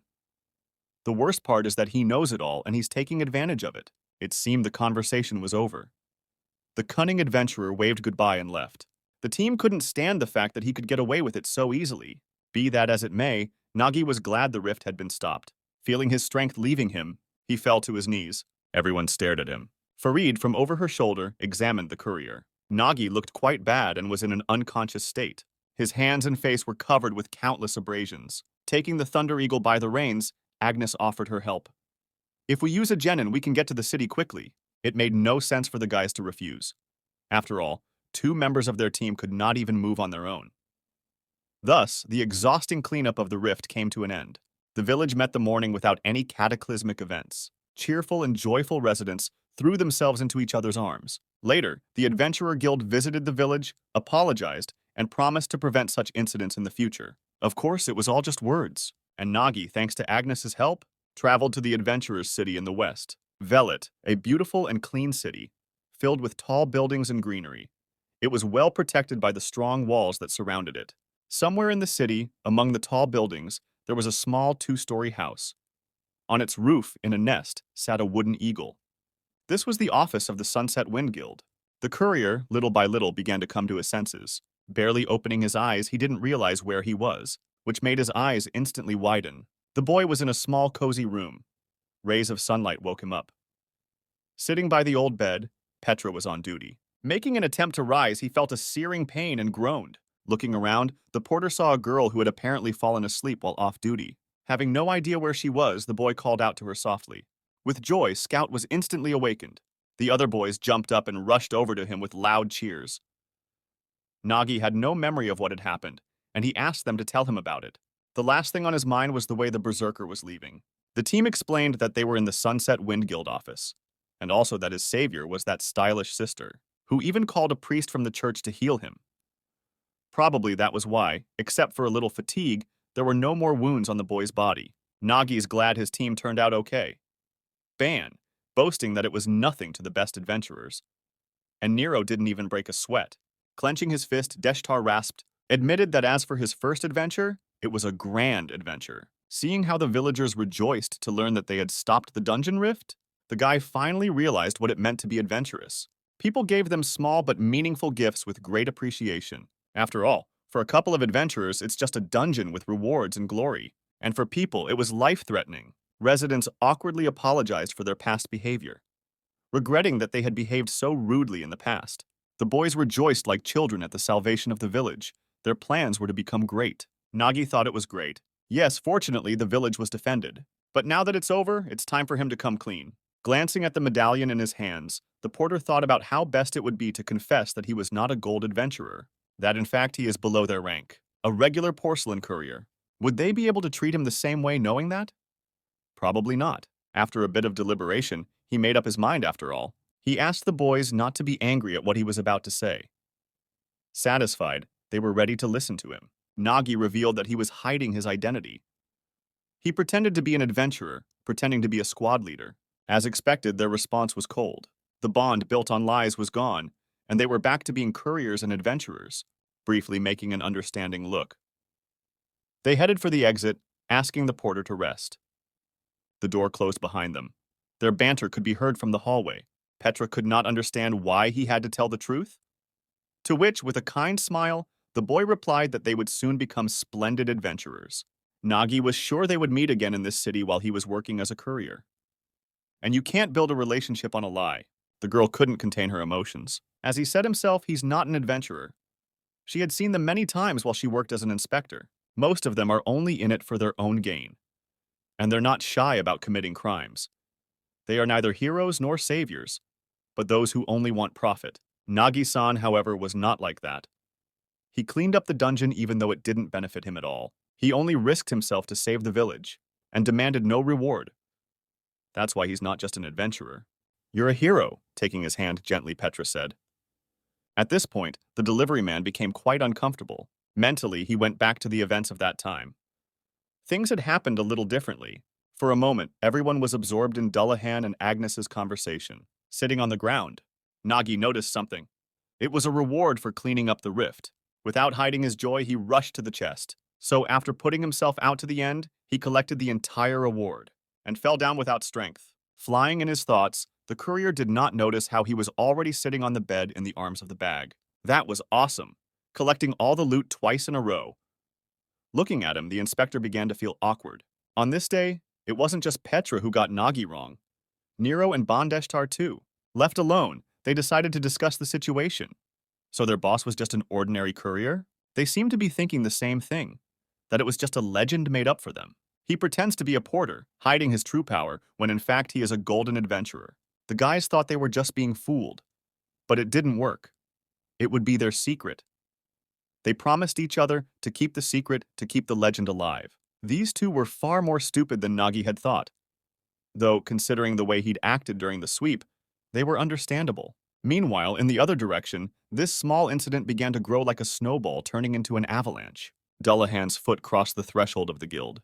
He had an important conversation to have. The man in the white robe who stood with his back to him started first. He'd heard about what happened.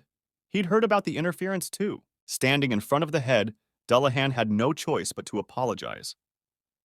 He said that he had first been attacked by some children, and then the wind of the sunset intervened. But in any case, the goal had been achieved. He turned around and looked at the berserker and asked if he had forgotten about himself and Vanesslo. After all, the Dawn Guild does not forgive those who interfere with their plans.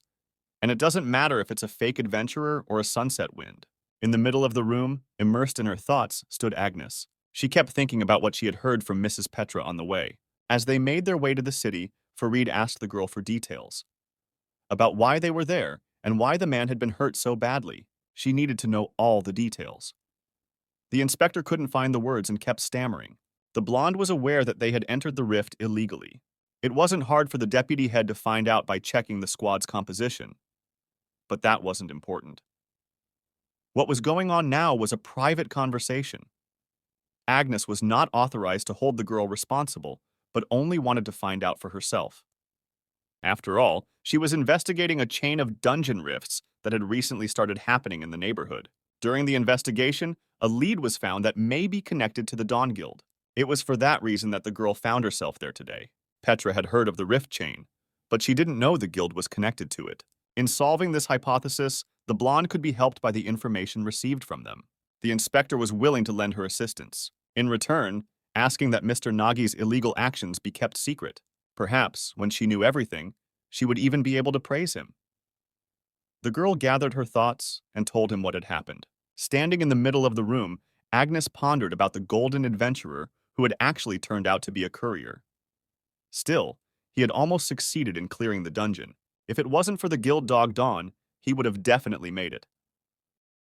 Under his leadership, a rift that even adventurers avoided was cleared. It seems unbelievable. That is why he deserves more respect. His determination to throw himself into a place where he could die in order to prevent a rift. Opening the door of the room, she saw Nagi standing by her bed. Noticing Agnes, he said, "You saved us." The girl inquired about his well-being. Thanks to her, he was fine. Raising her index finger up and pointing it at the courier, she said, "I, Agnesa Farida, deputy head of the Sunset Wind Call, become my co-partner." Smiling, the courier replied with a refusal. The Guild of the Sunset Wind is located in the western city and was once considered one of the most famous and respected. However, after the disappearance of the head of, she began to decline. In such an environment, the guild, after a long time, finally held a meeting. The girl in white form and purple hair began to object. She was against it. No matter how hard times are for their guild, they can't accept just anyone. This is Anne Dorothy, she's the treasurer, and a gold-ranked summoner. A trio of counselors were holding a meeting sitting around a huge table. Nains, a gold-ranked knight, was in complete agreement with his colleague. He thought Agnes's decision was too arbitrary.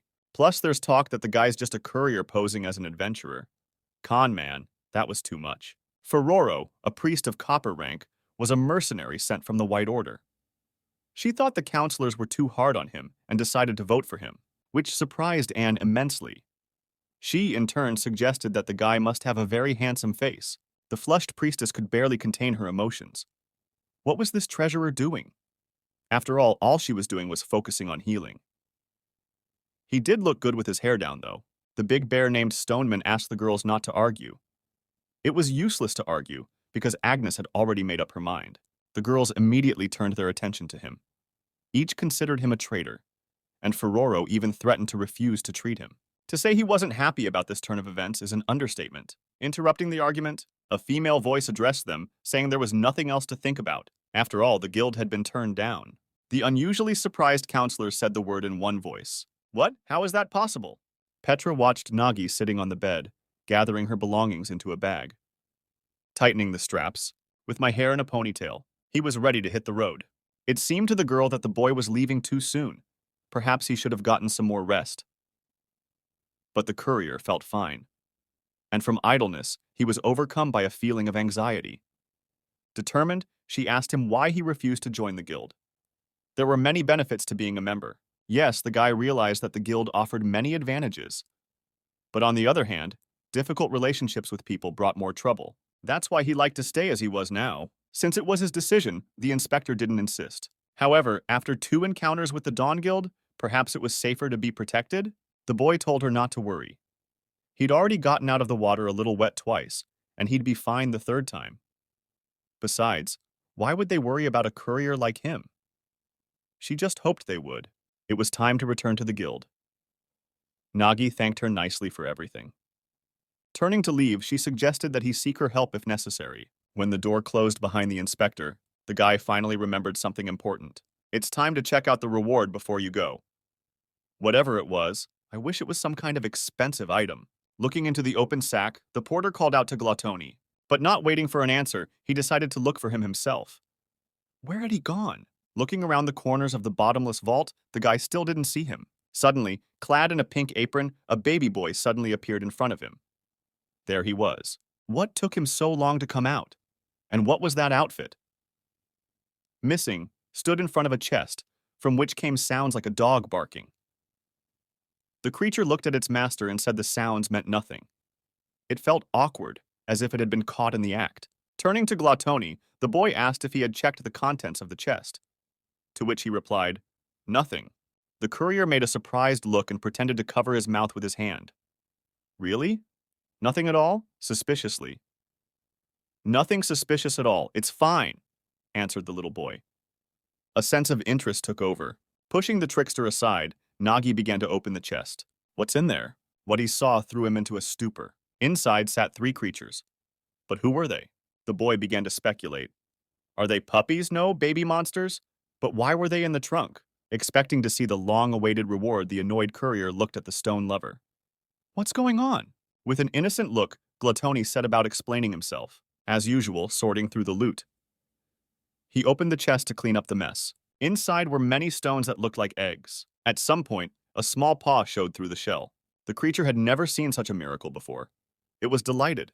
Thus, 3 babies were born. Nagi began to ponder.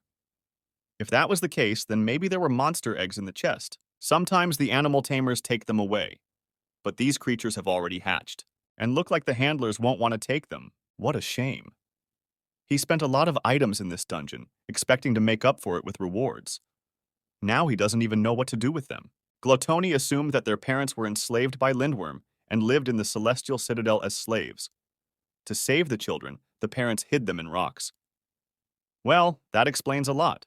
The creature was thrilled at the thought of keeping the babies and raised them. Nagi liked his idea. 3 creatures. It really wasn't that bad. He hoped nothing terrible would happen, and he allowed the rock lover to grow them. With a condition. If they made a mess in the bag, he would throw them out at once. The contented little boy glowed with happiness. Guys, I'm allowed, he addressed the creatures. You can stay. There were dozens of pairs of eyes looking at him intently. Nagi didn't expect to see an entire army. At that moment, he felt uneasy. Once out, he laughed a long time at the contented barking coming from the bag. He was not at all prepared for this turn of events. Unfortunately, the dungeon-breaking reward was useless. But there was still a reward for the cave dungeon. Soon the guy was heading into town, and ended up in a trophy exchange. By selling magic stones and monster trophies, he made a good amount of money, getting a not-so-subtle bag of gold for them. Oh, it had been a long time since he'd held so much money in his hands. For starters, he needed to buy everything he had run out of, like smokescreen mushrooms. Also, explosive mushrooms, which he couldn't afford before because of their price. Also, you need to replenish your food supply, fix weapons, buy arrows. And 2 small but weighty sacks he asked them to give to the adventurers, named Bon and Nero. Even after all those purchases, he still had gold left. While savoring an ice cream in the form of a slice of watermelon, the courier pondered how to spend the rest.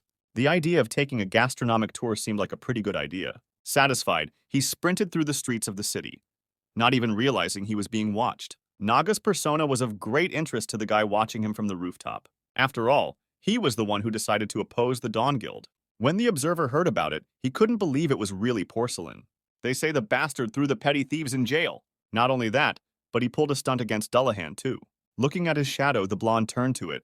What do you think, Zero? Does this guy look strong? An immediate reply followed in the blink of an eye. If it's happened twice, it's a mismatch. Even porcelain is something to watch out for, Nade. Winking back at her, the boy started to get to his feet. He couldn't even think that he would ever be sent against China. Unfolding the kunai, he hoped the courier could show him something interesting. Pushing off the roof, he rushed forward with a bullet. The unsuspecting porter calmly strolled the streets of the city, enjoying dessert and not thinking about anything. But in an instant, the calm was replaced by wariness. The popsicle stick in his fingers split in 2. Dodging the blow that followed, Nagi dropped his sweetness. What could this man possibly want from him? The agility and willingness to repel the porter's attack unusually surprised the blonde man. Could he have sensed his bloodlust and react to it immediately? Nade was intrigued. This guy was clearly an unusual courier. However, he hoped that would be the end of it. Fake embarrassed, Nagi was ready for any developments. A flash flashed in front of his face. Slashing the air with the weapon, the blonde man knocked his opponent to the ground. He waited for the moment when China would finally reveal what he had used against their guild. With a smile that never left his face, the delivery man started to get up. Who is this guy? His badge denotes that he is a gold-ranked mage. But the movements, it's a killer fighting style. Since he is so openly demonstrating his hostility, you can't just sit back and do nothing. Nade will finally see what he came to see, what this swordsman who bullied Jeff was capable of. A sword glinted in Nagi's hands, with cute, modified mushrooms with a red cap tied to the tip. Included in the special toolkit, with the help of which a truly great mushroom explosion was achieved. Believing it was madness to fight adventurers in the open, the carrier decided it was best to run away first. Exhausted by the escape, he found himself on a crowded street, screaming at the top of his voice for help. Claiming the robbery, Nagi started calling for the guards. Hearing the eerie cries, the keeper of order went to their source. Pointing to the place where he had been attacked, the porter told his story of how he had been tried to kill by an adventurer who was actually a bandit. A man the guard knew well came out to them. After all, he is a member of the Dawn Guild. The latter was very disappointed by the courier's flight. Nagi remembered what Petra had said. But even so, why make a mess of the city center? The enforcer needed to get to the bottom of what was going on. He started questioning the ringleader. In Nade's opinion, all of his actions are just a form of parenting. Pushing off the ground, he sprinted into his opponent. The hard jolt took the guy's breath away. With all his might, he hit the wall. As he continued, the blonde told him that poison had been put in the food of their adventurers, which had disrupted the cleanup.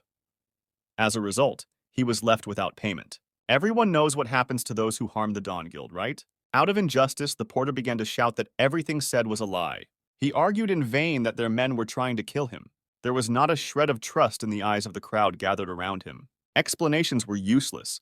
It was just as Mrs. Petra had said, the Dawn Guild had great influence. In such a situation, no one would side with China. It is simply not profitable to defend it. On the contrary, it might even be detrimental. It will be more profitable for everything to support the guild.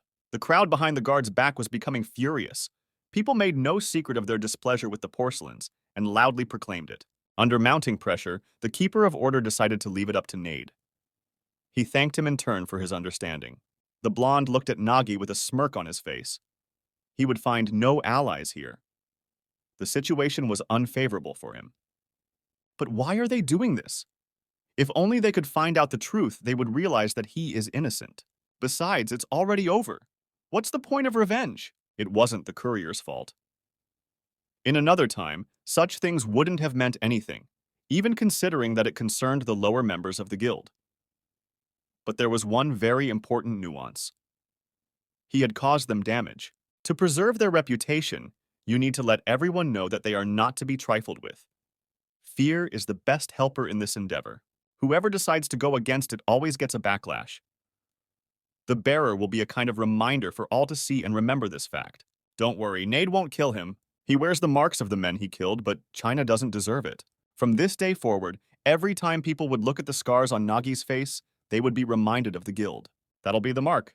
Pulling out the weapon, the blonde decided to use his special skill, 90-degree dissections. The intersecting lines were already closing in on the guy's face, preparing to leave the ill-fated memorial. Couriers can't have allies, but this time, someone's sword stopped the rampage. Agnes stopped the illegal action. She ordered Nade to put the weapon away. After all, Nagi is now a member of their guild Sunset Wind, and from now on, any attack on him will be considered an attack on them.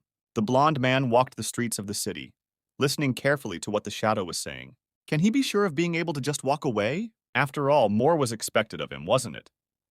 But there was no choice. Fighting Farid was not in their plans. On the other hand, even if the guy did decide to fight her, it wouldn't be a big deal. But the girl, unfortunately, was already busy with someone else. So in the end, he just wasted his energy. This courier had to be someone of significance. Though the guy was quite skillful, in practice he still turned out to be an unremarkable weakling.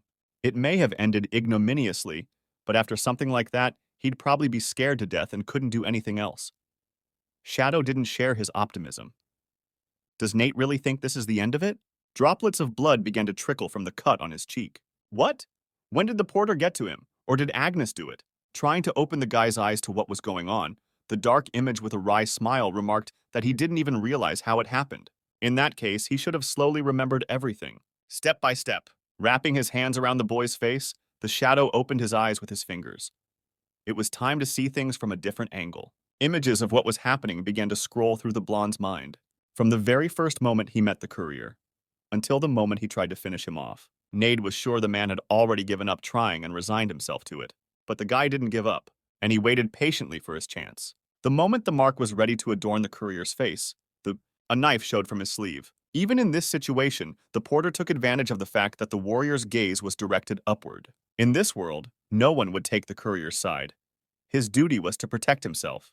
Gathering all the anger in him, Nagi threw his dagger at his opponent. Repelling the attack, the weapon headed straight for the warrior.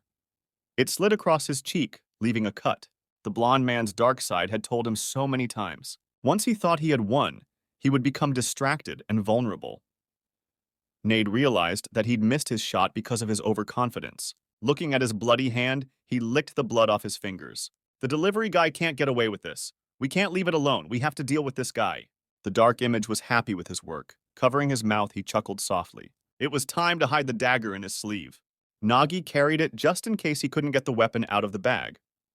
Of course, it wasn't enough against an adventurer. If Agnes hadn't helped him, it would have gotten dangerous. Nade, who is this guy anyway? These thoughts kept me on my toes. Was it really necessary to send an adventurer of this level just for revenge?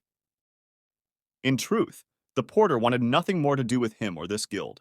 Completely immersed in his thoughts, he felt a heavy hand come down on his shoulder.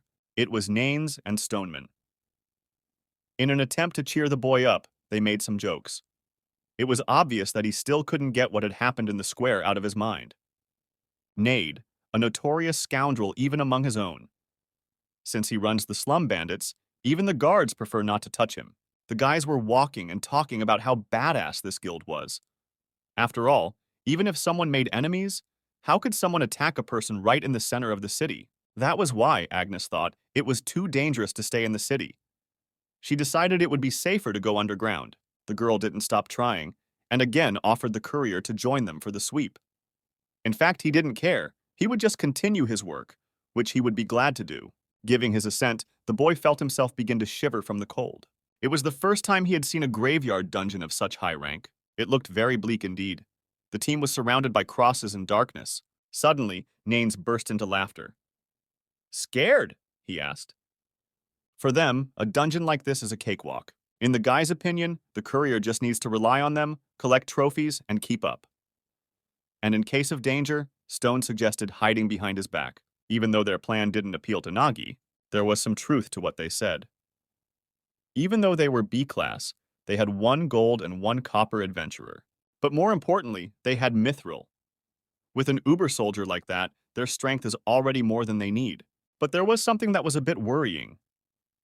Usually in B-class dungeons and above, it's important to balance the group composition or match it to the dungeon itself. With them, everyone belongs to a combat class. If the whole team focused on one type of combat, it would be harder to deal with unexpected situations. Considering the dungeon, it would be good if they had a priest with them. Naga's musings were interrupted by the deputy head. She ordered everyone to stop. It looked like they were about to be greeted.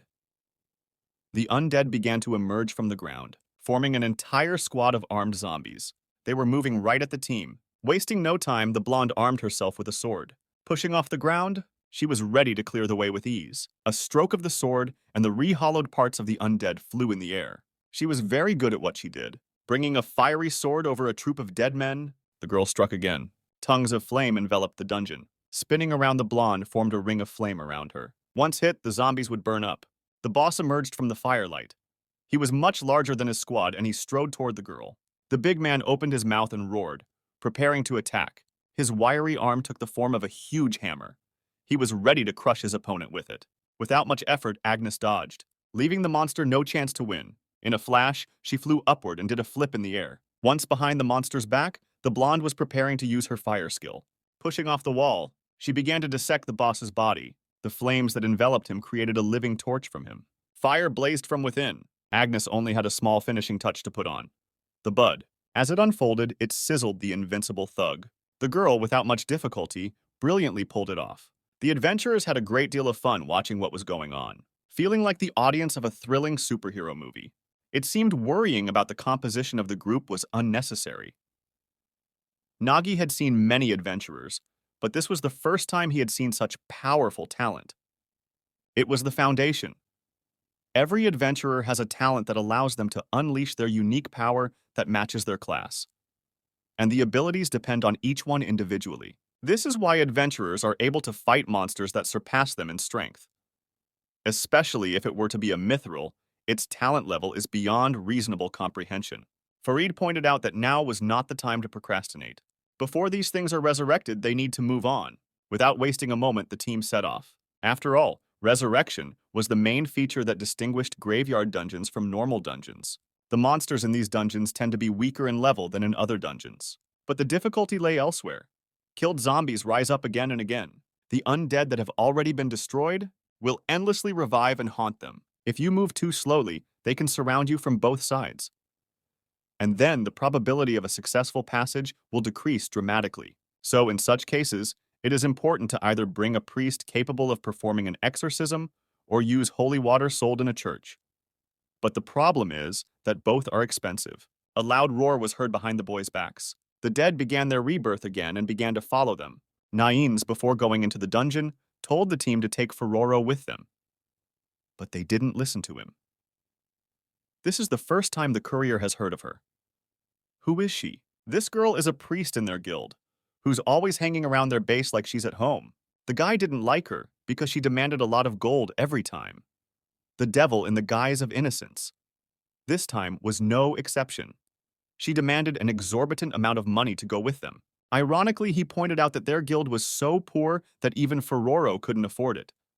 And she's a lousy healer. When Agnes heard this, she immediately put him off, because he could complain later. Now's the time to get down to business.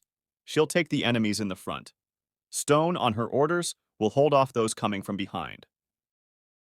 The warrior went to work immediately, remembering Nines' tearful complaints. The blonde offered to at least cheer them on, putting the guy in an awkward position.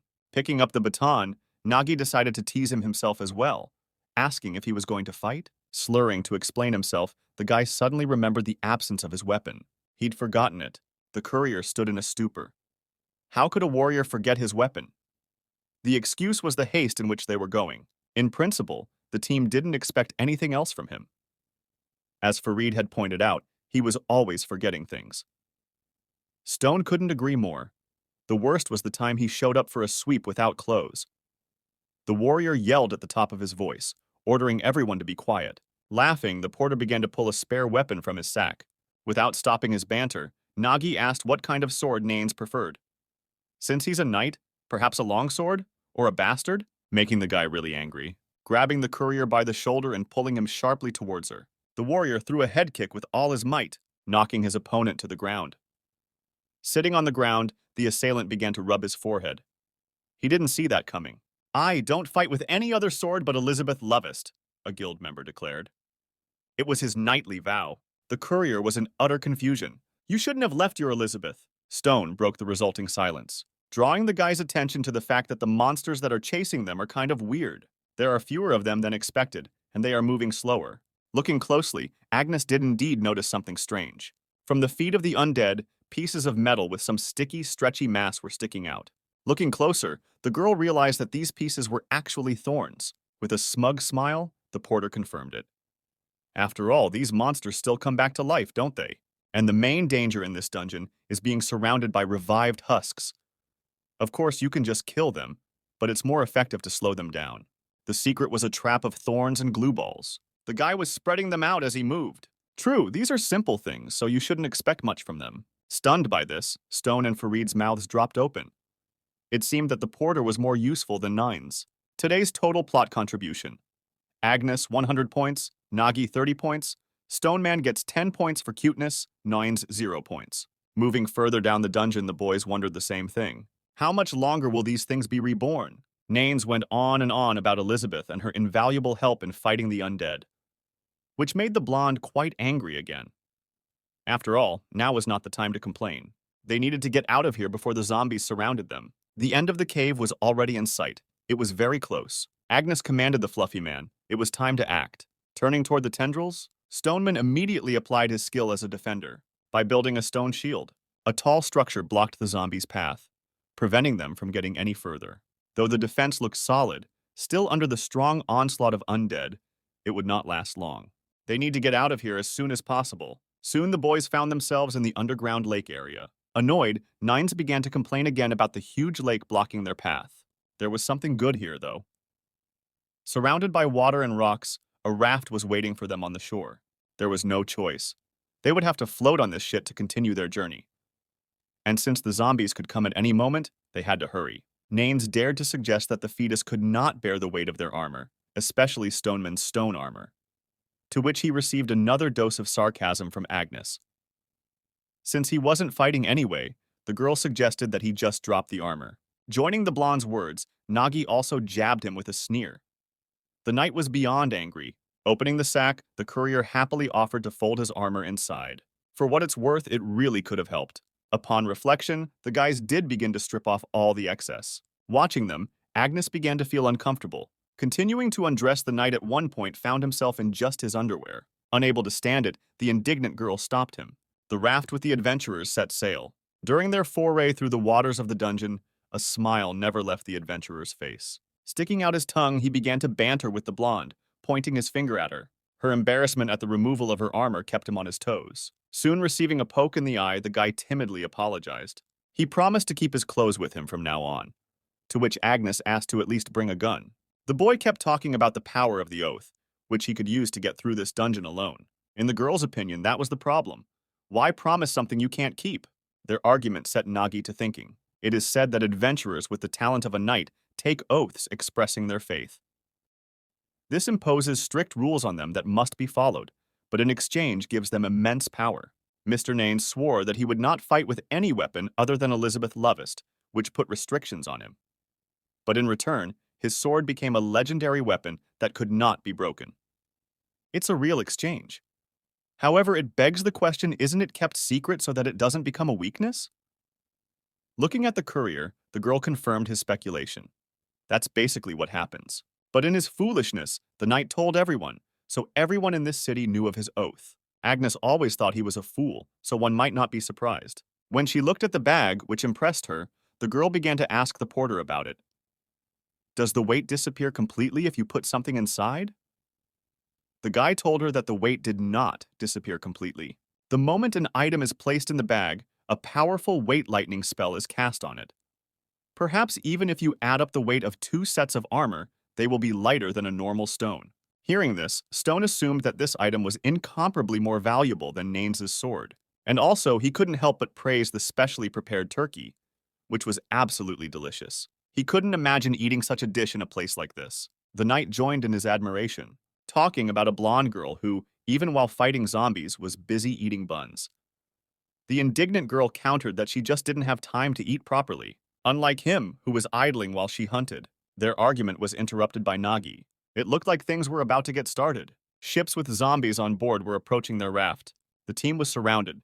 Countless vessels were moving right towards them. So this raft really was a trap for adventurers. It is. There's no profit in fighting on it. Agnes knew that, but she sat on it anyway, having no other choice. This is a dungeon. No one is going to help by providing a raft. Even knowing about the trap, the main problem was the number of zombies. There are too many enemies. Only she could fight here. If the girl starts mopping up undead boats, the adventurer's raft will become a target for arrows sooner. Unexpectedly, the courier offered his help. After all, fighting them on the water will be difficult. The best option is to break through them. Tying the sack to the logs, the lad proceeded with his plan. Smiling broadly, he asked everyone to hold on tight. The guys were confused, not knowing what to expect. The courier decided to use his secret skill, which made the bag swell. Climbing up, the guy reached for the rope to loosen it. The ensuing airstrike began to carry the adventurer's raft away at an unprecedented speed. The team members were grabbing at everything they could. The flow was so strong that it looked like magic was involved. The wind whistled in his ears, and the porter had to shout to be heard. There was really no magic at all. He was only squeezing and releasing the air he had saved beforehand. Once leaving his bag in a windy spot, he realized it was possible. And if released all at once, you get roughly what they've already had the opportunity to observe. The archer is a monster pulling the bowstring in his gun, sent an arrow toward the team. The fire was coming from all directions. There were more and more undead. Grasping the end of the rope, the courier let out some more air, which gave the raft an opportunity. Get out of the trap for a while. There was a very unpleasant surprise ahead of them. The path was blocked by a wooden wall. The zombies have managed to set an elaborate trap. If you try hard enough, Agnes can break through it. After gaining enough speed, Nagi unhooked the bag and suggested that the girl act as a team. After all, fire and wind go well together. The blonde armed herself with a sword, and the courier had a sack ready. With their synergy, it was possible to create a powerful fire vortex that tore down everything in its path. The monsters shrouded in flames shrieked angrily, and the impregnable wall, covered with cracks, shattered into little pieces. Bursting through the flames, the raft with the adventurers managed to reach its destination. And at the head of the team was a fearless blonde woman pointing the direction. The broken raft lay by the rocks. Barely getting there, the team started looking around at each other, trying to see if they were okay. The girl recognized the place. They have entered the area of the Fortress of Death. It seems that this is where the boss of this dungeon is located. The underground fortress was located in a crypt. The scale of it was impressive. The team looked around. It seemed too complicated to them, much more complicated than B rank. A normal squad would have failed here for sure. The knight didn't like that their guild always chose the most difficult dungeons. He didn't like the fact that their guild always chose the most difficult dungeons. The blonde didn't share his opinion, because that's why they existed, to take such tasks. Yes, it was too hard for a first dungeon. Mishka thought that it was unusual for Naga to prefer clearing dungeons that others avoided. In fact, the courier did not care what kind of dungeons to go down. After all the difficulties fall on the adventurers. You can't let your guard down here. In places like this, the boss always brings trouble. But fortunately, he decided not to keep the team waiting. The figure sitting on the throne spotted the adventurers and came toward them. The monster didn't like that kind of company, How dare these fools invade his domain? This was the first time the guys had seen the Lich King being in a rank B dungeon. On the other hand, he's magic, and magicians are unpredictable. Agnes spent too much energy going through the whole ordeal alone. That meant only one thing. She needed to get it over with quickly before anything went wrong. Armed with her sword, the girl went on the attack. Jumping up, she was above the king, preparing to deliver her famous blow. The monster stood motionless, watching her. Most undead are dumb zombies that just run at their target. Leech, however, is different. His thirst for knowledge stays with him even after death. He began to understand the meaning of Agnes's actions. Quickly realizing her desperate dash was to protect the allies behind her. He immediately found a solution. The demon seemed to just disappear into thin air. Reappearing from the ceiling, he loomed over the team. It was his magic jump called a blink. The creatures he saw before him seemed rather stupid. Everything around him turned purple. Become my servants. That was the last thing Nagi heard before the blonde screamed. Look out! She shouted. Shrouded in chains, a huge palm hovered over the girl. The courier watched in horror. He realized that they might be facing the worst situation in this dungeon. The darkness consumed Agnes, securely chained. A purple vortex began to rise upward, followed by a pop. The image of a girl appeared out of the dissipating fog. But something was wrong with her. Now she was their enemy. Finding himself completely under the king's rule, Naines decided to take matters into his own hands. He ordered Stoneman to take the courier away and run. The best option in this situation, the boys thought, was to run away. None of them would be able to stop Agnes. He was not happy with this arrangement. How can you even talk about escapism? A knight who never turns his back on his enemy! Today's contributions to the story. Agnes 100 points, Nagi 30 points, Stoneman 30 points, Naines 10-point strip penalty. A noble knight who does not turn his back on the enemy. Perhaps it was overly vain, but Naines felt incredibly cool and got a little teary-eyed at how beautifully twisted it was. Even if his opponent turned out to be Agnes, the guy knew she'd already used up a lot of energy. Her famous flame is also slowly going out, and it's no wonder because the girl almost single-handedly cleaned up the dungeon. With her present condition, it seemed possible to him that the idea of that he could handle her even with his bare hands. Suddenly, Nines's face changed. He saw something scary. The girl attacks the knight with unprecedented strength, as if she wasn't exhausted at all. Barely dodging the attack, Nines was surprised by its undying power. Agnes, with the eyes of a soulless killer, threw devastating blows. Naines had to dodge every now and then with all his might. It was a truly hot battle. The knight was about to be fried to a crisp. Trying to anticipate his opponent's next attack, the guy tried to keep track of her movements. A knight does not turn his back on the enemy, shouted Nines at the top of his voice. Pushing off from the surface, the guy tries to dodge the enemy's attacks. He did everything as the Order of Knight promises him. The guy really didn't turn his back. He just started bouncing in the opposite direction of Agnes. Meanwhile, Stoneman and Nagi flee as fast as they can from the throne room. They left the hot spot very quickly indeed. But with the help of his bounce skill, the knight caught up with his friends, even though he was moving exclusively facing the throne room. Bear was surprised to see Naines, as he had been saying that he would fight Agnes. But apparently that was easier said than done. Stoneman even believed the knight at first. But when he saw him turn his back on the undead, he realized that the guy was no match for the girl. If I had Elizabeth Lovest with me, Naines said indignantly. If Grandma had balls, she'd be Grandpa, replied the bear. As they approached the cliff, the group of adventurers looked down. One by one, the undead boats docked at the shore. It seems that all the undead have landed. As a consequence, the group was surrounded. Attempts to count the number of those who had risen from the dead were unsuccessful. In the end, the adventurers faced a dilemma. The outside was full of undead, and inside stands Mrs. Agnes. The girl began to slowly approach her former squad members. Unable to withstand the emotional pressure, the bear began to undertake his strategy. Hitting the ground hard, Stoneman utilized the special skills of a defender. Earthquake. Huge rocks sprouted from the bowels of the earth. Sealing with a wall of stone, the summoned rocks began to shrink over Agnes's head, trying to isolate her. The girl stopped when she smelled something wrong. Looking around carefully, she assessed the situation. Agnes jumps out of Stoneman's trap with lightning speed. After reaching the tops of the rocks, the girl starts jumping on them, barely touching them. In a matter of seconds, thanks to her skill, she covers an impressive distance. The bear notices the girl approaching them at breakneck speed. While the defender is trying to figure out how to hold her off, Agnes is already a few meters away from them. Seeing this picture, Nagi tries to construct a further plan of action. They need to think of something that can stop Mrs. Agnes for even a moment. Half measures would not work here. In this case, we must act decisively. Nagi reached into his bag. Taking something out of the bag, the guy immediately threw it towards the girl. Gotta go with trumps, said the guy. The object flies past the girl. Agnes turned her gaze to the flying object.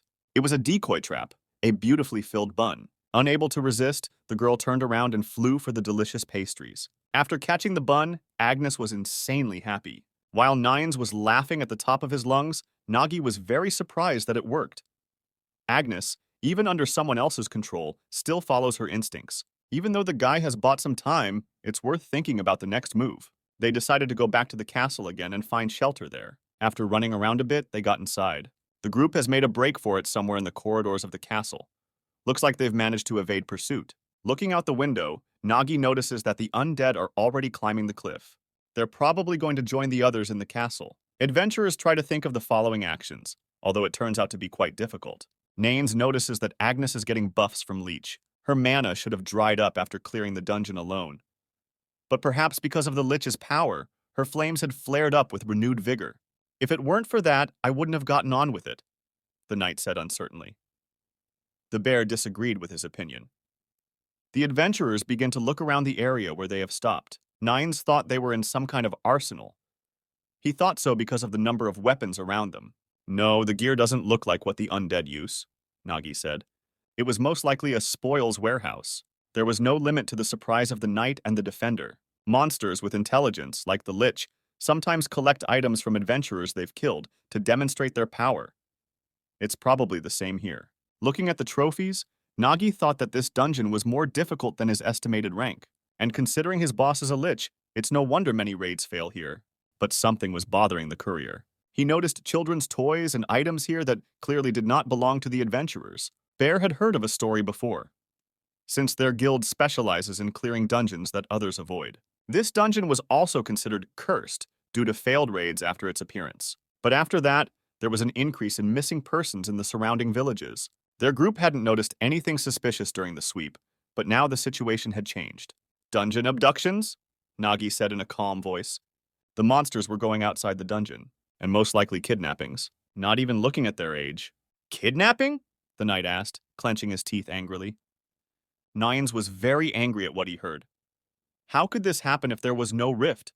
Couldn't monsters only exist inside the dungeon? Nagi tried to reassure the blonde man, after all. It's just a theory. Dungeon abductions are a rare occurrence. As a rule, monsters do not go outside the dungeon. Without its energy feeding from the outside, they become very weak. Monsters can only leave a dungeon if it is broken, or if it is a so-called outer dungeon. In that case, the only way to test the theory is to kill this Lich, the knight said angrily. Nines promised to wipe out the boss. A knight cannot turn a blind eye to injustice. Again, a silent scene. The adventurers' gazes are directed at Naines.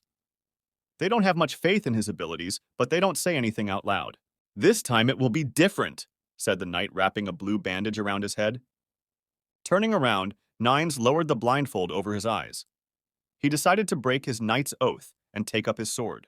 But if a knight breaks his oath, he will be punished severely. Are you sure you're ready for that? Or is there a way around the oath? Nagi inquired. Scratching the back of his head, Nines doesn't know what to answer to these questions. It's basically a pact with himself. Theoretically, if he can fool himself, he'll be fine. He's never had to do that before, so he doesn't know exactly how it would work. But if his punch reaches Lich, it might at least break the control he has over Agnes. The logical question is how they can get to the Lich. And while Naines is busy deluding himself, his colleagues will have to solve this dilemma themselves. Nagi clarified, would the knight really be able to do that? If they get the knight to the Lich, will Naines be able to overpower him? Your question makes no sense, Nagi, the knight said calmly. If the courier hypothesis is correct, it's not a question of whether they can. This is what they are obliged to do. Porter agreed. He will become the eyes of the knight and guide him to the Boas. Only Stoneman couldn't figure out how they were going to pull it off. The undead army had already been joined by new forces. To defeat the Lich, they will have to fight Agnes and then break through the entire undead army. That's right, Nagi said, picking up the crossbow from the nightstand. To break through the enemy army, they need their own army too. Meanwhile, in the throne room of the Lich King, His army is lined up and ready for defense, and Lady Agnes stands a few meters from the throne to quiet any who would encroach on it. At that moment, one of the undead warriors runs up. Leech bowed to him and began to report something to him in his own language. Turning around, Leech wondered if they had found all the rats. Squinting his eyes, he ordered them to be captured, and if they wished, the warriors could cut off a limb or two. An army of those who had risen from the dead moved in search of them. Nagi noticed the approaching zombies. Porter stepped to the front of the line and asked everyone to stay behind him. There was a taut rope dangling in front of the guy. One of the undead warriors noticed the trap and activated it. Explosive mushrooms were tied to the rope. There was an explosion, and everything around was a fog of spores. Nagi keeps an eye on the situation and takes the bag off his shoulders. Gluttony appeared out of the bag and reported almost ready. There was a note of doubt in his voice, but Nagi reassured him, telling him that everything would work out. The guy would take aim, and Gluttony would be left with nothing to do but shoot. Nagi took off from his seat and ran towards the undead army. The fog began to settle, and the eyes of the zombie could already be seen out of it. The undead warrior saw something strange and opened his eyes even wider to see what was going on there. He noticed a bright light coming from the messenger bag. But as much as he wanted to see what was going on there, he unfortunately couldn't see it. Meanwhile, silhouettes began to emerge from the bag. A satisfied pet held a loaded crossbow in its paws. As it turned out, he wasn't alone. A whole army of furry creatures armed with crossbows were preparing to shoot to kill. "Time to work off the food! Let's go, boys!" shouted Gluttony, pointing to the open space. At the same second, hundreds of arrows headed straight for the portal between their worlds.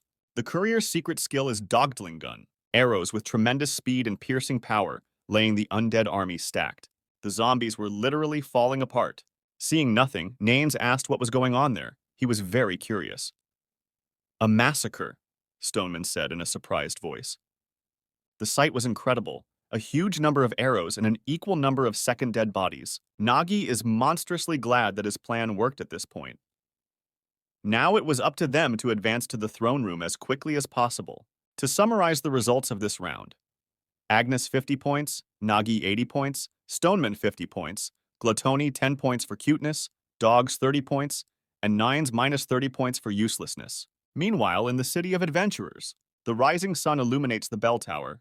There's a full house inside the Adventurers Association building. Petra writes something on a large piece of paper while another dungeon inspector watches her interestedly.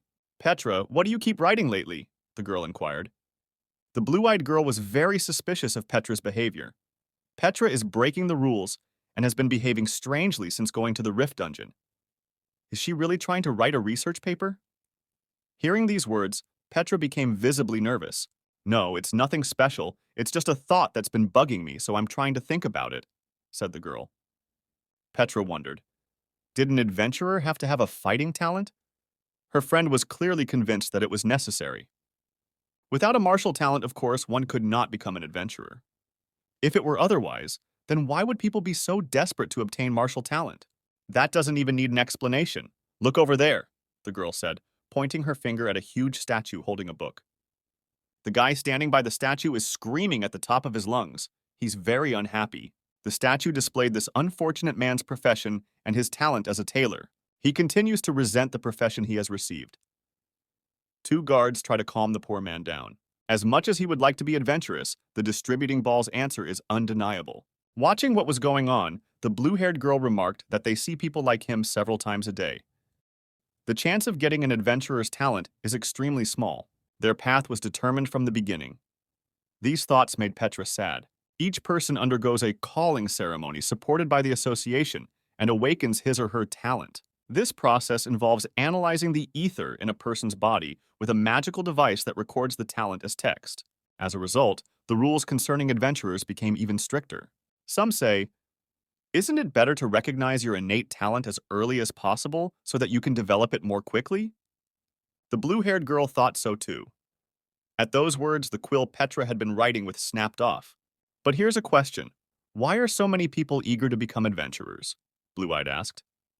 Yes, it brings a lot of money and fame, but it also carries huge risks. They're still lucky from that point of view.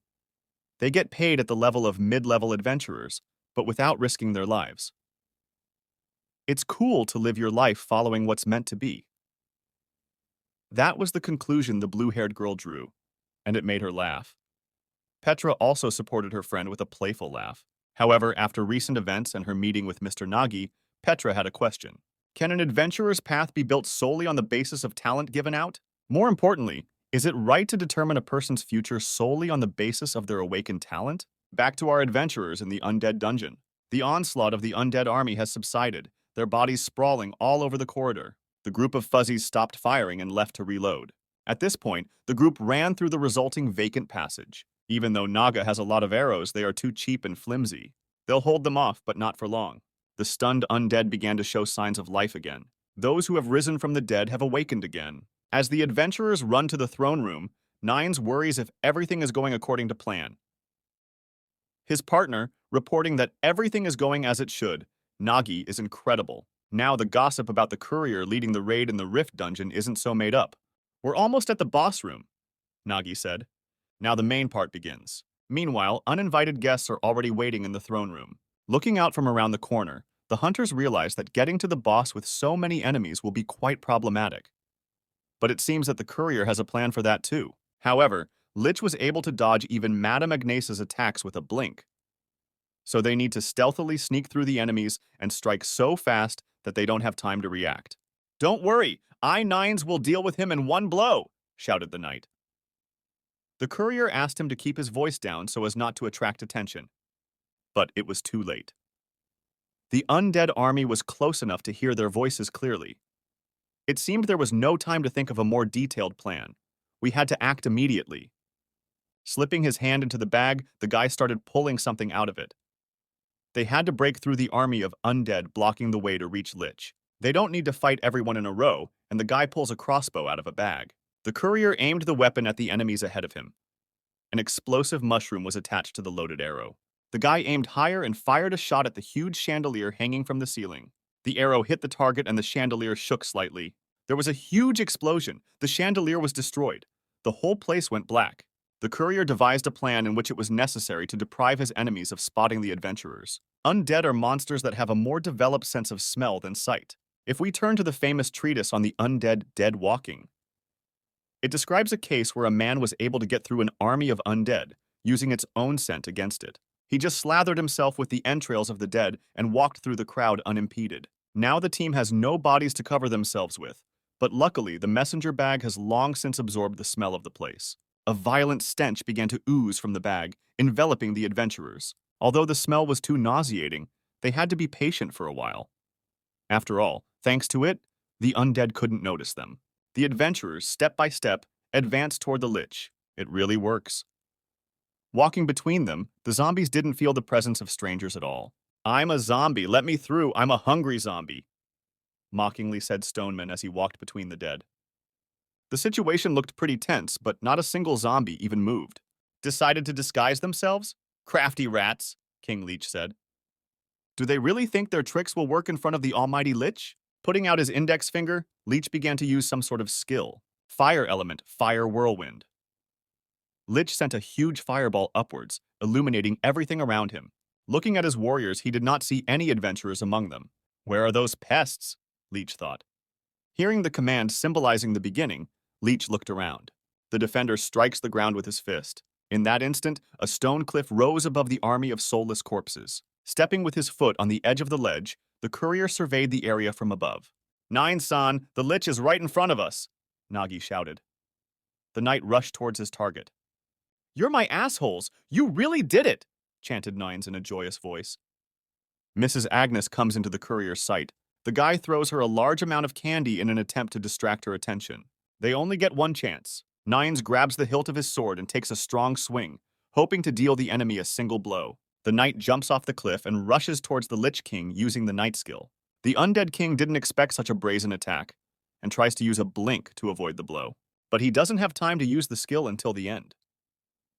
"Where do you think you're going?" the knight asked. Naines uses the cutting blow. Letting out a wild scream, the knight tensed every muscle in his body to speed up his attack. But something didn't go according to plan. Blondie takes Mistress Agnes's heel right in the jaw. She fought off the knight's attack at what seemed like the last moment. Bear and Porter stood there with their mouths hanging open. They didn't know what was going on. The girl didn't eat more sweets? Looking at the candy, then at the girl, Nagi guessed what was wrong. She's probably just full already. Mrs. Agnes stood in front of the adventurers and held her well-fed belly with her hand. Well, yes, she did eat quite a bit in that time, said Stoneman, looking at the girl. Nagi looks at Nines and asks him to attack again. It's not too late. But the knight doesn't answer. He just shouts relentlessly, "Knight Nines, you have broken your knightly oath and dishonored your honor," said the mysterious form of the girl. Punishment was inevitable, and magical chains bound the knight's body. Looking at the blonde man, the courier realized that the knight was out of the game. The crouched and exhausted knight can't get to his feet. The zombies take advantage of this moment to make an attack on the guy. The defender once again tries to restrain the enemy by all means. He swings his fist once again. Bear called for the stone wall again to ward off the pesky dead from the knight. But watching zombies try to climb vertical smooth surfaces is a treat. Nagi also jumped off the cliff to his fellow party members. Stoneman warned that the barrier would not last more than 5 minutes. Besides, mana is running low. We need to think of something right away. Suddenly, the action shifted to a continued conversation between Petra and her colleague. As Petra said, there were always people without combat talent, but who wanted to become adventurers. Perhaps with rigorous training, they could develop skills comparable to adventurers. But the crucial difference between regulars and adventurers is mana. Only those with martial talent are able to accumulate and refine it in their body. Low-level monsters in dungeons can still be defeated if you train hard. But if facing a strong monster or an inevitable boss without mana, the battle is doomed. Back to Nagi and his band of adventurers. Scattered arrows lie on the carpets of the throne room. How does a person with no mana become an adventurer? Sweep results. Agnes, 60 points, extra points for beating Nanes, Nagi, 70 points, Bear, 20 points, Zombie Smell, 10 points, Nanes, minus 50 points penalty for failing. There was a massive explosion. The exhausted Nanes clenched his teeth. Blondie asks the courier to flee while he and Bear divert the boss's attention. Nagi can't do that and abandon his troop. That's the responsibility of an adventurer. We failed the sweep, so it's our responsibility.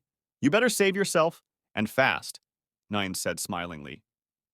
King Leech laughed at them. He was sorry that all their attempts were for naught. Using the skill, the Lich King created a dark blob of energy. Do they really think that he would let even one rat that dared to enter his palace escape? Stoneman and Nanes sensed the approaching power of a terrible energy. Huge tentacles emerged from the clot. They overtake the group of adventurers with great speed. The knight and the protector fell victim to the flames of hell. The undead king soared above them, spreading his arms out to the sides. "You're not even capable of entertaining me," Leech said. "They're just worms unworthy of his attention." But perhaps he will find a use for them. After all, seeing former comrades kill each other always gives him pleasure. Mistress Agnes bursts into the attack.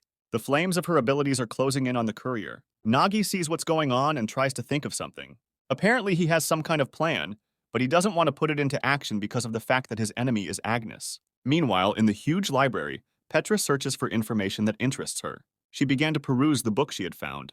This book is about how a man of talent became an adventurer. Petra sat down comfortably and began to read the manuscript.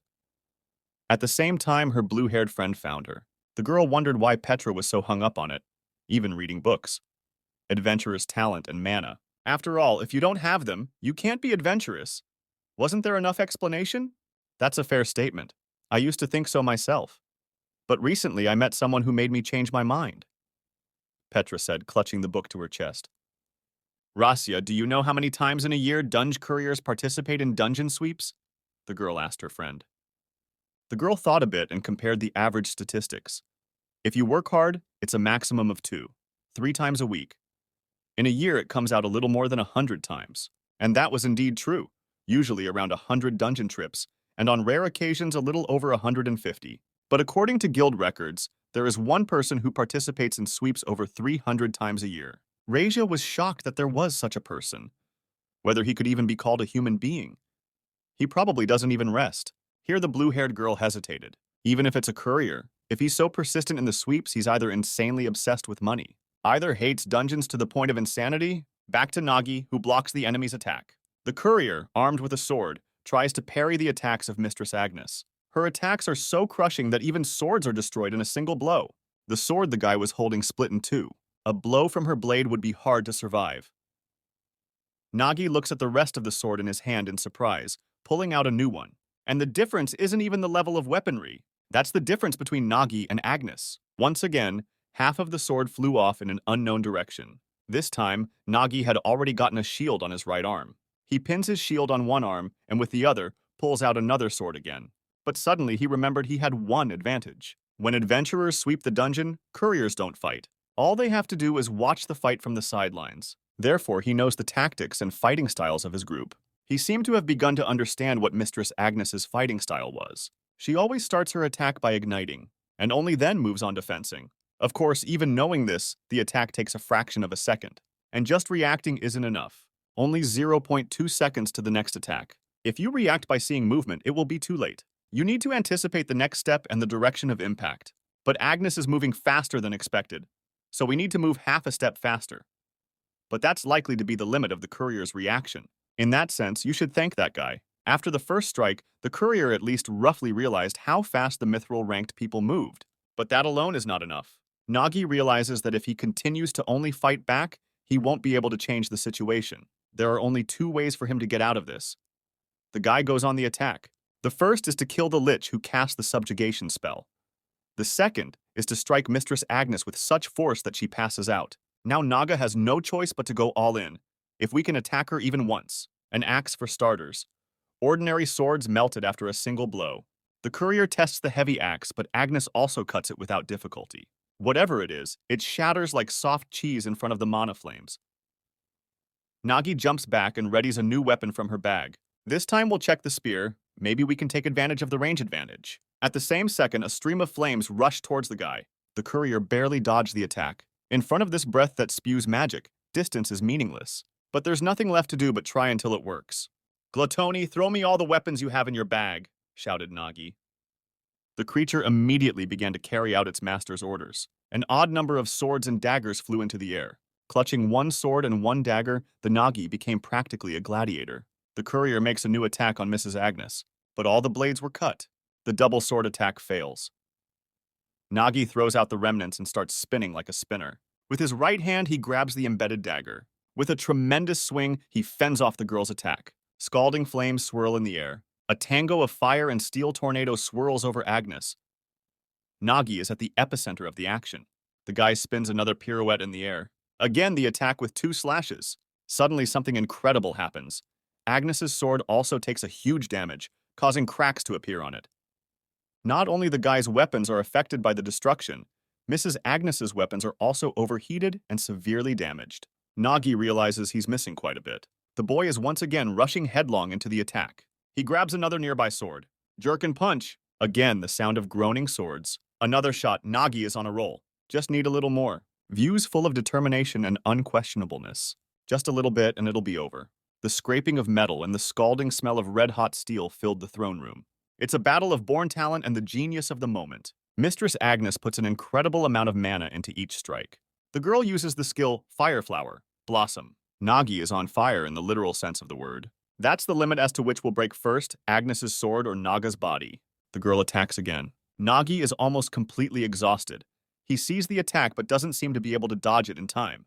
With a strong leg kick, Agnes sends the courier flying. The guy's making a very unhealthy sound.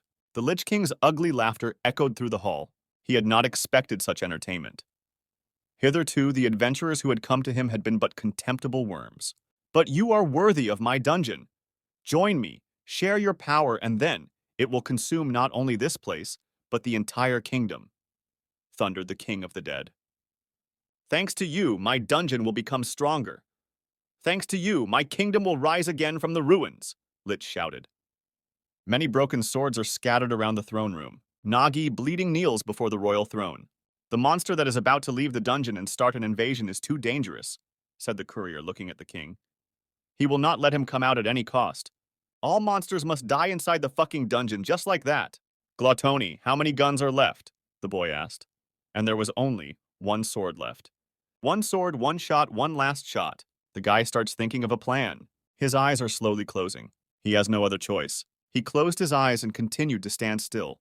And the whole point is that in extreme danger, Nagi loses consciousness for a moment while standing on his feet. And in that brief dream, he remembered why he clung so desperately to the courier job and why he longed for the destruction of the dungeon so much. The day the dungeon breakthrough happened. The day he had lost everything. Nagi has made a vow to himself. He would destroy the dungeons, but it was not something a mere porter could do. You want to be an adventurer? You won't be able to, so just forget it, said the unknown man. But it was clear from the look in Nagi's eyes that he wasn't the type to give up on a dream. I've never met a man without talent who could become an adventurer, but I know one thing for sure, the stranger continued to say. Adventurers defeat monsters, and if you become someone who can defeat the adventurers themselves, perhaps you can become whatever you want, muttered the man sitting on a rock. It's not going to be easy, probably almost impossible. Even if a guy devoted his whole life to it, it would still be hard. But if there was at least one way? The man started pulling his sword out of its sheath. That one way is to take one single battle art to its absolute limit. If one practiced haphazardly, improving a little at a time, one would never reach the level of an adventurer. The man swung his sword. That's why you only need to master one single blow, a blow that has your whole soul invested in it, shouted the stranger. The man struck a blow so powerful that all the air molecules around him disappeared. Perhaps only such a blow could bring the courier closer to the adventurers. From that moment on, Nagi dedicated himself to practicing the punch, putting his entire essence into it. He practiced day in and day out without knowing fatigue or pain, all for one single hit. But no matter how much he practiced, nothing seemed to change. It was as if he had run into an impregnable wall that prevented him from achieving what he wanted. But despite that, he didn't stop practicing, and perhaps that was why, even in his clouded consciousness, his body moved on its own. It all started with the sword being returned to its scabbard. Although Nagi didn't have a sheath, but he did have a pouch. Be proud of this! I grant you the ability to shed your weak body and gain the flesh of an immortal, shouted the Lich. Mistress Agnes seeks to fulfill the will of the Lich King and do away with the courier. If you don't have talent, you can't become adventurous. If you can't control mana, you can't kill a monster. Sticking the sword out of the pouch, the boy hesitated. Do I care in any way? He thought. The sword began to glow a bright blue color. A crazy stare into the void. The boy strikes with the same sword strike he has practiced his whole life. The wave from his attack stretches across the entire throne room. His attack shattered Agnes's sword, and the shockwave headed towards the Lich King. In an instant, the wave had reached its destination. The gaze of the King of the Dead continued to watch what was happening. The view from his eyes began to gradually change until it turned 90 degrees. The King of the Dead became truly dead. His head fell to the floor of the throne room. That day, Nagi didn't realize what he had done. But his sword had cut through the chasm that divided adventurers and non-mana-wielding humans, and subsequently his fighting style was named. A sword art that reveals the limits of the Azrahan quicksword weapon, or simply draw. Pet the cat.